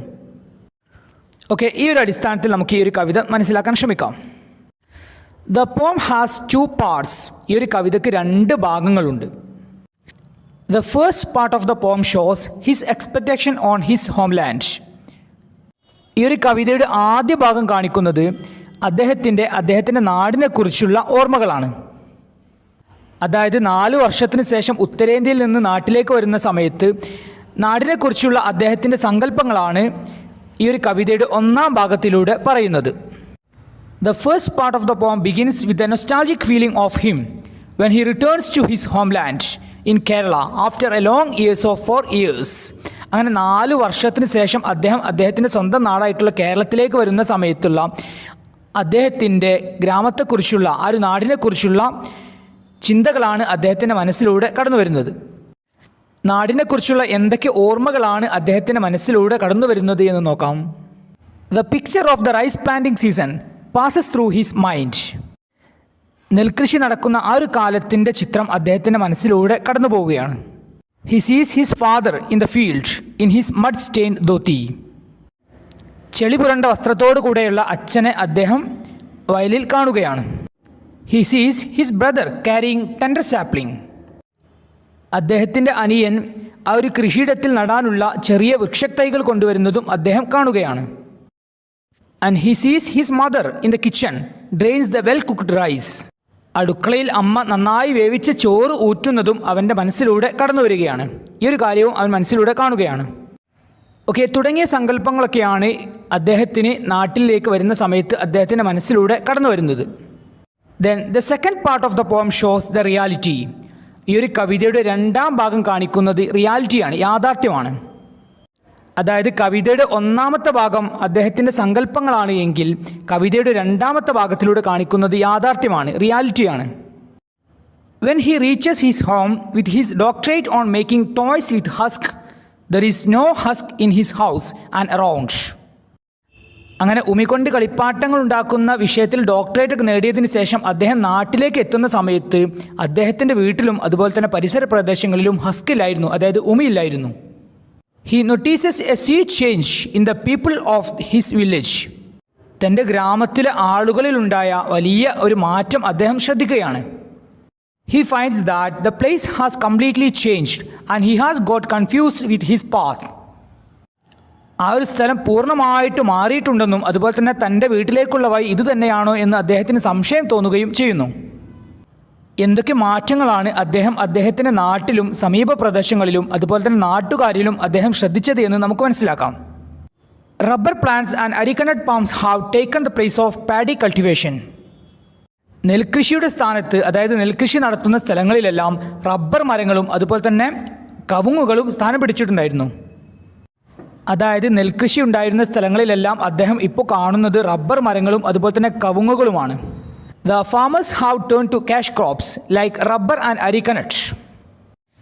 കർഷകർ നാണ്യവിളകളായിട്ടുള്ള റബ്ബർ, അടയ്ക്ക മുതലായ നാണ്യവിളകളിലേക്ക് കർഷകർ മാറിയിട്ടുണ്ടായിരുന്നു. When he reaches his home, his father watches the people who fix up the machine for making rubber sheets. അങ്ങനെ അദ്ദേഹത്തിൻ്റെ വീട്ടിലെത്തിയ സമയത്ത് റബ്ബർ ഷീറ്റ് ഉണ്ടാക്കുന്നതിനുള്ള യന്ത്രം ശരിയാക്കുന്ന ആളുകളെ, ആ ഒരു ജോലിക്കാരെ അച്ഛൻ നിരീക്ഷിക്കുന്നതായിട്ടാണ് അദ്ദേഹം കാണുന്നത്. അതായത് അദ്ദേഹത്തിൻ്റെ അച്ഛനും നാണ്യവിളയായിട്ടുള്ള റബ്ബർ കൃഷിയിലേക്ക് മാറിയിട്ടുണ്ടായിരുന്നു. His father says that he had stopped paddy farming as it is not profitable and the government gives the rice to those who have no paddy fields. അദ്ദേഹത്തിൻ്റെ അച്ഛൻ അദ്ദേഹത്തോട് പറയുന്നത് നെൽകൃഷി ലാഭമല്ലാത്തതിനാൽ തന്നെ അദ്ദേഹം ആ ഒരു നെൽകൃഷി നിർത്തിയെന്നും അതുപോലെ തന്നെ നെൽവയലുകളില്ലാത്തവർക്ക് സർക്കാർ അരി നൽകുന്നുണ്ട് എന്നും അദ്ദേഹത്തിൻ്റെ അച്ഛൻ അദ്ദേഹത്തോട് പറയുന്നു. And he was more shocked to see his brother coming with the rations of wheat. അദ്ദേഹത്തിൻ്റെ സഹോദരൻ റേഷൻ ഗോതമ്പുമായി വരുന്നത് കണ്ട് അദ്ദേഹം കൂടുതൽ ഞെട്ടുന്നു. Farmers had shifted to cash crops like rubber and arecanut. അദ്ദേഹത്തിൻ്റെ നാട്ടിലുള്ള കർഷകർ നാണ്യവിളകളായിട്ടുള്ള റബ്ബർ അതുപോലെ തന്നെ കവുങ്ങ് തുടങ്ങിയ കൃഷികളിലേക്ക് മാറിയിട്ടുണ്ടായിരുന്നു. According to the farmers, rice cultivation is inconvenient and non-profitable. കർഷകരുടെ അഭിപ്രായത്തിൽ നെൽകൃഷി വളരെ അസൗകര്യമുണ്ടാക്കുന്നതും അതുപോലെ തന്നെ ലാഭമില്ലാത്തതുമായിരുന്നു. Then even there is a shortage of rice in the state. People rush to cash crops with the support of the government. നമ്മുടെ സംസ്ഥാനത്ത് അരിക്ക്, അതായത് ഭക്ഷ്യവിളകൾക്ക് ക്ഷാമമുണ്ട് എങ്കിലും സർക്കാർ പിന്തുണയോടുകൂടെ കർഷകർ നാണ്യവിളകളിലേക്ക് മാറിയിട്ടുണ്ടായിരുന്നു. And the people have to wait on government rations of wheat instead of becoming self-reliant on ourselves by cultivating paddy. നെൽകൃഷി ചെയ്ത് ഭക്ഷ്യവിളയിൽ സ്വയം പര്യാപ്തത നേടുന്നതിന് പകരമായിട്ട് സർക്കാർ റേഷൻ ഗോതമ്പിനെയാണ് ആളുകൾ ആശ്രയിക്കുന്നത്. Then he pathetically asked himself whether he gets some husk from the center too. കേന്ദ്രത്തിൽ നിന്ന് അദ്ദേഹത്തിന് കുറച്ച് ഉമി കൂടെ ലഭിക്കുമോ എന്ന് അദ്ദേഹം ദയനീയമായിട്ട് സ്വയം ചോദിക്കുന്നു. അതായത് ഉമി കൊണ്ട് കളിപ്പാട്ടങ്ങൾ ഉണ്ടാക്കുക എന്ന വിഷയത്തെക്കുറിച്ച് ഗവേഷണം നടത്തി ആ ഒരു ഡോക്ടറേറ്റ് നേടി അദ്ദേഹം നാട്ടിലെത്തിയ സമയത്ത് അദ്ദേഹത്തിൻ്റെ നാട്ടിൽ ഉമിയില്ലായിരുന്നു. ഓക്കെ, ഇത്രയും കാര്യങ്ങളാണ് ഈ ഒരു കവിതയിലൂടെ, റൈസ് എന്ന കവിതയിലൂടെ നമുക്ക് മനസ്സിലാകുന്നത്. ദെൻ ഇനി നമുക്ക് 4ാം യൂണിറ്റിലെ 3ാം ചാപ്റ്ററായ ഡേഞ്ചേഴ്സ് ഓഫ് ഡ്രഗ് അബ്യൂസ് എന്ന ചാപ്റ്ററിൻ്റെ സമ്മറി മനസ്സിലാക്കാം. ഡേഞ്ചേഴ്സ് ഓഫ് ഡ്രഗ് അബ്യൂസ്, മയക്കുമരുന്നിൻ്റെ ദുരുപയോഗം കൊണ്ടുണ്ടാകുന്ന അപകടങ്ങൾ. It's an essay written by Dr. Hardin B. Jones. Doctor Hardin B Jones എഴുതിയിട്ടുള്ള ഒരു എസ്സേ ആണ് ഇത്. This essay is a timely warning to the modern society against drug abuse. മയക്കുമരുന്നിൻ്റെ ദുരുപയോഗത്തിനെതിരായ ആധുനിക സമൂഹത്തിനുള്ള ഒരു സമയോചിതമായിട്ടുള്ള ഒരു മുന്നറിയിപ്പാണ് ഈ ഒരു essay. This essay focuses on the effects of drugs on human. മനുഷ്യരിൽ മയക്കുമരുന്നുകൾ എങ്ങനെയാണ് ബാധിക്കുന്നത് എന്നതിനെക്കുറിച്ചാണ് ഈ ഒരു എസ്സേ ഫോക്കസ് ചെയ്യുന്നത്. Drugs were discovered to prevent and cure diseases. രോഗങ്ങൾ വരുന്നത് തടയുന്നതിനും അതുപോലെ തന്നെ രോഗങ്ങളെ സുഖപ്പെടുത്തുന്നതിനുമാണ് മരുന്നുകൾ കണ്ടുപിടിച്ചിട്ടുള്ളത്. But sometimes drugs can even be harmful. എന്നാൽ ചിലപ്പോൾ മരുന്നുകൾ പോലും ഹാനികരമായേക്കാം. Now there is a wide usage of drugs in the society. ഇന്ന് സമൂഹത്തിൽ മരുന്നിൻ്റെ വ്യാപകമായിട്ടുള്ള ഉപയോഗമുണ്ട്. Now there is a wide spread of drug abuse. അതുപോലെ തന്നെ മയക്കുമരുന്നുകളുടെ ദുരുപയോഗവും വ്യാപകമാണ്. The history of medical use of drugs goes back to 23 centuries to Hippocrates, the Greek physician. മരുന്നുകളുടെ medical ഉപയോഗത്തിൻ്റെ ചരിത്രം 23 നൂറ്റാണ്ടുകൾ പഴക്കമുള്ള ഗ്രീക്ക് വൈദ്യനായിട്ടുള്ള ഹിപ്പോക്രാറ്റസിലേക്കാണ് പോകുന്നത്. Hippocrates regarded as the father of medicine. വൈദ്യശാസ്ത്രത്തിൻ്റെ പിതാവായിട്ടാണ് ഹിപ്പോക്രാറ്റസിനെ കണക്കാക്കപ്പെടുന്നത്. He was the first to say that a remedy must take into account not only the symptoms of the disease but also of the constitution and habits of the patient. ഒരു അസുഖമുണ്ടാകുന്ന സമയത്ത് അതിനുള്ള പ്രതിവിധി എടുക്കുന്ന സമയത്ത് ആ ഒരു രോഗത്തിൻ്റെ ലക്ഷണങ്ങൾ മാത്രമല്ല അതുപോലെ തന്നെ രോഗിയുടെ ശരീരഘടനയും ശീലങ്ങളും കണക്കിലെടുക്കണമെന്ന് അദ്ദേഹം പറയുന്നു. As per his teaching medicines must suit to the disease and the patient. അദ്ദേഹത്തിൻ്റെ അഭിപ്രായത്തിൽ മരുന്നുകൾ രോഗത്തിനും രോഗിക്കും യോജിച്ചതായിരിക്കണം. Otherwise it will unbalance the healthy functions of the brain and body. അല്ലാത്ത പക്ഷം അത് തലച്ചോറിൻ്റെയും ശരീരത്തിൻ്റെയും ആരോഗ്യപരമായിട്ടുള്ള പ്രവർത്തനങ്ങളെ അസന്തുലിതമാക്കും. People take drugs when they feel bad and depressed. It is quite natural. എന്തെങ്കിലും അസ്വസ്ഥതകൾ അനുഭവിക്കുന്ന സമയത്ത് മരുന്നുകൾ ഉപയോഗിക്കുക എന്നുള്ളത് സ്വാഭാവികമായ ഒരു കാര്യമാണ്. But nowadays, many people use drugs not only when they are depressed and feel bad, but they feel good already. എന്നാൽ ഇക്കാലങ്ങളിൽ ആളുകൾ ഓൾറെഡി നല്ല അവസ്ഥയിലായിരിക്കുന്ന സമയത്ത് തന്നെയാണ് മരുന്നുകൾ ഉപയോഗിക്കുന്നത്. Those are called sensual drugs. ഇങ്ങനെയുള്ള മരുന്നുകളെയാണ് സെൻഷ്യൽ ഡ്രഗ്സ്, മയക്കുമരുന്നുകൾ എന്ന് പറയുന്നത്. Medicines and sensual drugs are different. മരുന്നുകളും മയക്കുമരുന്നുകളും വ്യത്യസ്തമാണ്. Medicines are those that cure and prevent diseases. അസുഖങ്ങളെ തടയുന്നതും അസുഖങ്ങളെ ഭേദമാക്കുന്നതുമാണ് മരുന്നുകൾ. Sensual drugs are those that the body has no need for but that gives the user a strong sense of pleasure. ശരീരത്തിന് തീരെ ആവശ്യമില്ലാത്തവയാണ് മയക്കുമരുന്നുകൾ, എന്നാൽ അത് ഉപയോഗിക്കുന്ന ആളുകൾക്ക് ശക്തമായിട്ടുള്ള സന്തോഷം നൽകുന്നു. Sensual drugs act directly on the brain. മയക്കുമരുന്നുകൾ തലച്ചോറിൽ നേരിട്ടാണ് പ്രവർത്തിക്കുന്നത്. Sensual drugs will unbalance the healthy functions of the brain and body. മയക്കുമരുന്നുകൾ തലച്ചോറിൻ്റെയും ശരീരത്തിൻ്റെയും ആരോഗ്യപരമായിട്ടുള്ള പ്രവർത്തനങ്ങളെ അസന്തുലിതമാക്കും. It may lead to social, physical and emotional problems. ഇത് സാമൂഹികവും ശാരീരികവും വൈകാരികവുമായ പ്രശ്നങ്ങളിലേക്ക് നയിച്ചേക്കാം. It becomes the main cause of many failures in their life. മയക്കുമരുന്ന് ഉപയോഗിക്കുന്ന ആളുകളുടെ ജീവിതത്തിലെ പല പരാജയങ്ങൾക്കും മയക്കുമരുന്നിൻ്റെ ഉപയോഗം കാരണമായേക്കാം. It's a curse and it leads to problems like poverty, unemployment and dead society. മയക്കുമരുന്നിൻ്റെ ഉപയോഗം ഒരു ശാപമാണ്. ഇത് ദാരിദ്ര്യം, തൊഴിലില്ലായ്മ, മരിച്ച ഒരു സമൂഹം തുടങ്ങിയ പ്രശ്നങ്ങളിലേക്ക് നയിച്ചേക്കാം. Drug related health disorders are many and varied. മയക്കുമരുന്നുമായി ബന്ധപ്പെട്ട ആരോഗ്യ പ്രശ്നങ്ങൾ പലതരത്തിലും വ്യത്യസ്തവുമാണ്. A drug addict can easily get pneumonia, tuberculosis, malnutrition and weight loss. They can cause liver disease, venereal disease and infection of the kidney and brain. മയക്കുമരുന്നിന് അടിമയായ ഒരാൾക്ക് pneumonia, ക്ഷയം, പോഷകാഹാരക്കുറവ്, ശരീരഭാരം കുറയൽ തുടങ്ങിയ അസുഖങ്ങളും അതിനു പുറമെ കരൾ രോഗങ്ങൾ, വൃക്കയിലെയും തലച്ചോറിലെയും അണുബാധ തുടങ്ങിയ പ്രശ്നങ്ങൾക്കും കാരണമായേക്കാം. ഇനി നമുക്ക് 5ാം യൂണിറ്റിലെ 1ാം ചാപ്റ്ററായ പോസ്റ്റ് ഏർലി ഫോർ ക്രിസ്മസ് എന്ന നാടകത്തിൻ്റെ സമ്മറി മനസ്സിലാക്കാം. പോസ്റ്റ് ഏർലി ഫോർ ക്രിസ്മസ്, ക്രിസ്മസിന് നേരത്തെ അയക്കുക. Post Early for Christmas is a comic one-act play written by the famous British dramatist R.H. Wood. പ്രശസ്ത ബ്രിട്ടീഷ് നാടകകൃത്തായിട്ടുള്ള R.H. വുഡ് രചിച്ചിട്ടുള്ള ഒരു കോമിക് വൺ ആക്ട് പ്ലേ ആണ് post early for Christmas. One act play എന്നാൽ നാടകം ആരംഭിക്കുന്നത് മുതൽ അവസാനിക്കുന്നത് വരെ ഒരേ സ്ഥലത്തായിരിക്കും എല്ലാ കാര്യങ്ങളും, എല്ലാ ആക്ഷൻസും നടക്കുന്നത്. ഇതിനെയാണ് വൺ ആക്ട് പ്ലേ എന്ന് പറയുന്നത്. അതായത് നാടകത്തിൻ്റെ തുടക്കം മുതൽ അവസാനം വരെ ഒരേ പ്ലേസ് തന്നെയായിരിക്കും. ഇങ്ങനെയുള്ള നാടകങ്ങളെയാണ് വൺ ആക്ട് പ്ലേ എന്ന് വിളിക്കുന്നത്. The play shows the humorous incidents happen in a village post office during a Christmas season. ഒരു ക്രിസ്മസ് സീസണിൽ ഒരു വില്ലേജ് പോസ്റ്റ് ഓഫീസിൽ നടക്കുന്ന രസകരമായിട്ടുള്ള സംഭവങ്ങളെയാണ് ഈ ഒരു നാടകം കാണിക്കുന്നത്. The play centres on a parcel brought by a foreign tourist. ഒരു വിദേശ ടൂറിസ്റ്റ് കൊണ്ടുവരുന്ന ഒരു പാഴ്സലിനെ കേന്ദ്രീകരിച്ചാണ് ഈ ഒരു നാടകം നടക്കുന്നത്. The parcel makes a ticking noise and the people in the post office think that it's a time bomb.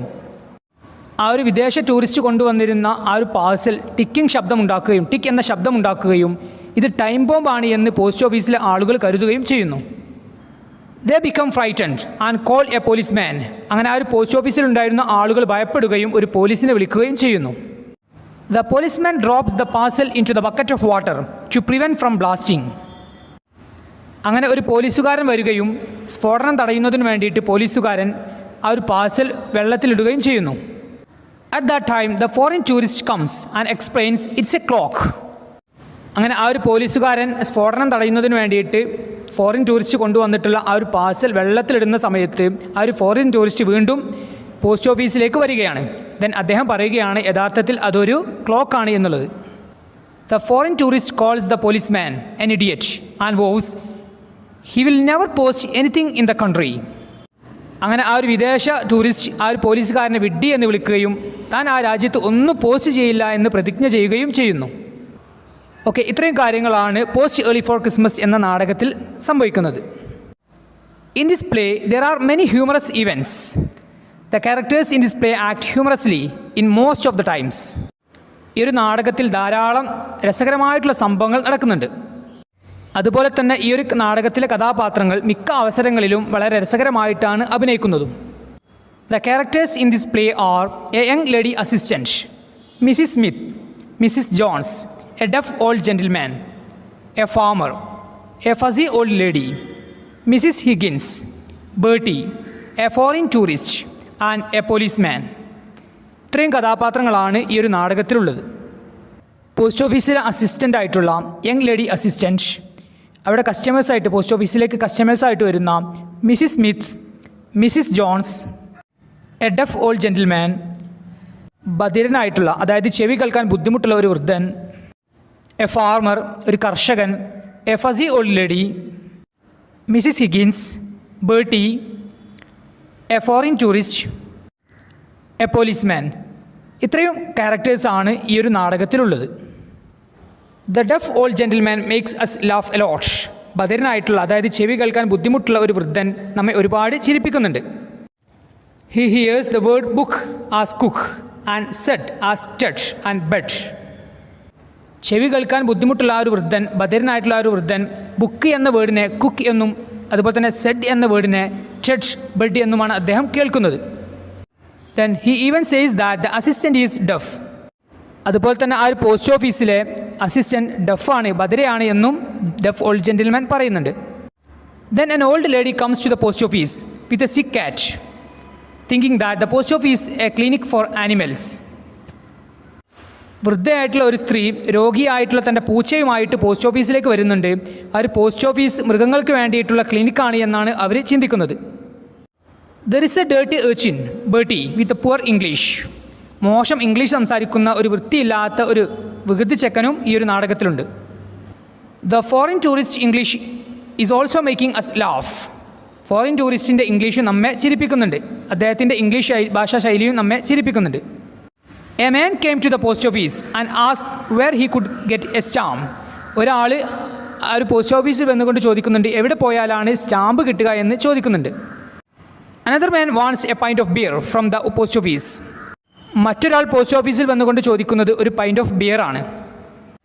The funniest incident is that the people run to hide when the parcel is dropped into the bucket of water. ഈ ഒരു നാടകത്തിലെ ഏറ്റവും രസകരമായിട്ടുള്ള സംഭവങ്ങളിൽപ്പെട്ട ഒരു സംഭവമാണ് ആ ഒരു foreign tourist കൊണ്ടുവന്നിട്ടുള്ള പാർസൽ ടൈം ബോംബാണ് എന്ന് കരുതിയിട്ട് അത് പൊട്ടാതിരിക്കുന്നതിന് വേണ്ടിയിട്ട് ഒരു ബക്കറ്റ് വെള്ളത്തിലേക്ക് ആ ഒരു പാർസൽ ഇടുന്നതും ആ സമയത്ത് രക്ഷപ്പെടാനും വേണ്ടി പോസ്റ്റ് ഓഫീസിലുണ്ടായിരുന്ന എല്ലാ ആളുകളും രക്ഷപ്പെടാനും വേണ്ടി ഒളിക്കുന്നതും വളരെ രസകരമായിട്ടുള്ള സംഭവങ്ങളാണ്. They think it's A time bomb. ആ ഒരു പോസ്റ്റ് ഓഫീസിലുള്ള ആളുകൾ വിശ്വസിച്ചിരുന്നത് അതൊരു ടൈം ബോംബാണ് എന്നായിരുന്നു. Actually it was a big clock bought by a foreign tourist from Switzerland to present to his friend. യഥാർത്ഥത്തിൽ ആ ഒരു പാർസൽ സ്വിറ്റ്സർലൻഡിൽ നിന്ന് ഒരു വിദേശ സഞ്ചാരി തൻ്റെ സുഹൃത്തിന് സമ്മാനിക്കാൻ വേണ്ടി കൊണ്ടുവന്നിട്ടുള്ള ഒരു വലിയ ക്ലോക്കായിരുന്നു. ഓക്കെ, ഇത്രയും കാര്യങ്ങളാണ് പോസ്റ്റ് ഏർലി ഫോർ ക്രിസ്മസ് എന്ന നാടകത്തിലൂടെ നമുക്ക് മനസ്സിലാകുന്നത്.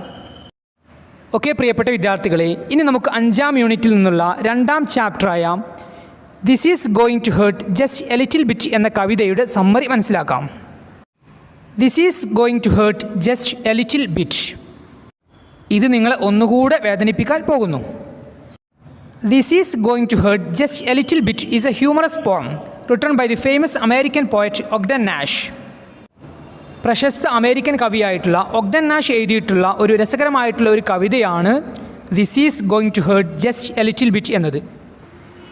The poem looks at an unpleasant experience from an unusual perspective. ഒരു സുഖകരമല്ലാത്ത ഒരു അനുഭവത്തെ അസാധാരണമായിട്ടുള്ള വീക്ഷണത്തിലൂടെ നോക്കി കാണുന്നതാണ് ഈ ഒരു കവിതയിലൂടെ വിശദീകരിക്കുന്നത്.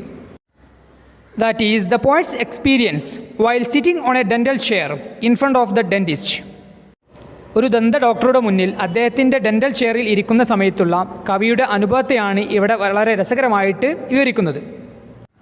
Sitting on a dental chair is really a very unpleasant experience. ഡെൻറ്റിസ്റ്റിൻ്റെ മുമ്പിൽ ആ ഒരു ഡെൻ്റൽ ചെയറിൽ ഇരിക്കുക എന്നത് ശരിക്കും വളരെ അസുഖകരമായിട്ടുള്ള ഒരു അനുഭവമാണ്. But the poet describes this experience in a funny way. എന്നാൽ കവി ഈ ഒരു അനുഭവത്തെ വളരെ രസകരമായിട്ടാണ് വിവരിക്കുന്നത്. ഓക്കെ, ഇനി നമുക്ക് ഈ ഒരു കവിതയുടെ സമ്മറി മനസ്സിലാക്കാം. The poet doesn't like to sit on a dentist chair with his mouth wide open because he has to face both mental and physical tortures from there. ദന്ത ഡോക്ടറുടെ കസേരയിൽ വായ തുറന്നുകൊണ്ട് ഇരിക്കുന്നത് കവിക്ക് യഥാർത്ഥത്തിൽ ഇഷ്ടമില്ലാത്ത ഒരു കാര്യമാണ്.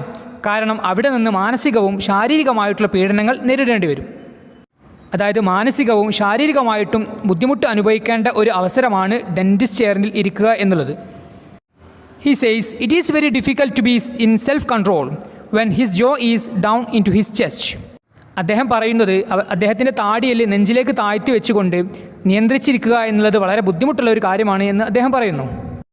His fingernails are scratching his palm and make serious changes in his lifeline because he is in a position which lacks dignity. അങ്ങനെ ആ ഒരു ഡെൻറ്റിസ്റ്റിൻ്റെ മുമ്പിൽ ആ ഒരു ഡെൻ്റൽ ചെയറിൽ ഇരിക്കുന്ന ആ ഒരു സമയത്ത് തീരെ അന്തസ്സില്ലാത്ത ഒരു സ്ഥാനത്താണ് ഇരിക്കുന്നത് എന്നാണ് അദ്ദേഹം പറയുന്നത്. ആ ഒരു സമയത്ത് നമുക്ക് എന്നും ചെയ്യാൻ സാധിക്കാത്തതിനാൽ തന്നെ നമ്മുടെ വിരലുകൾ ഉപയോഗിച്ചുകൊണ്ട് നമ്മുടെ പാമ്പിൽ സ്ക്രാച്ച് ചെയ്യാൻ സാധ്യതയുണ്ട് എന്നും അദ്ദേഹം പറയുന്നു.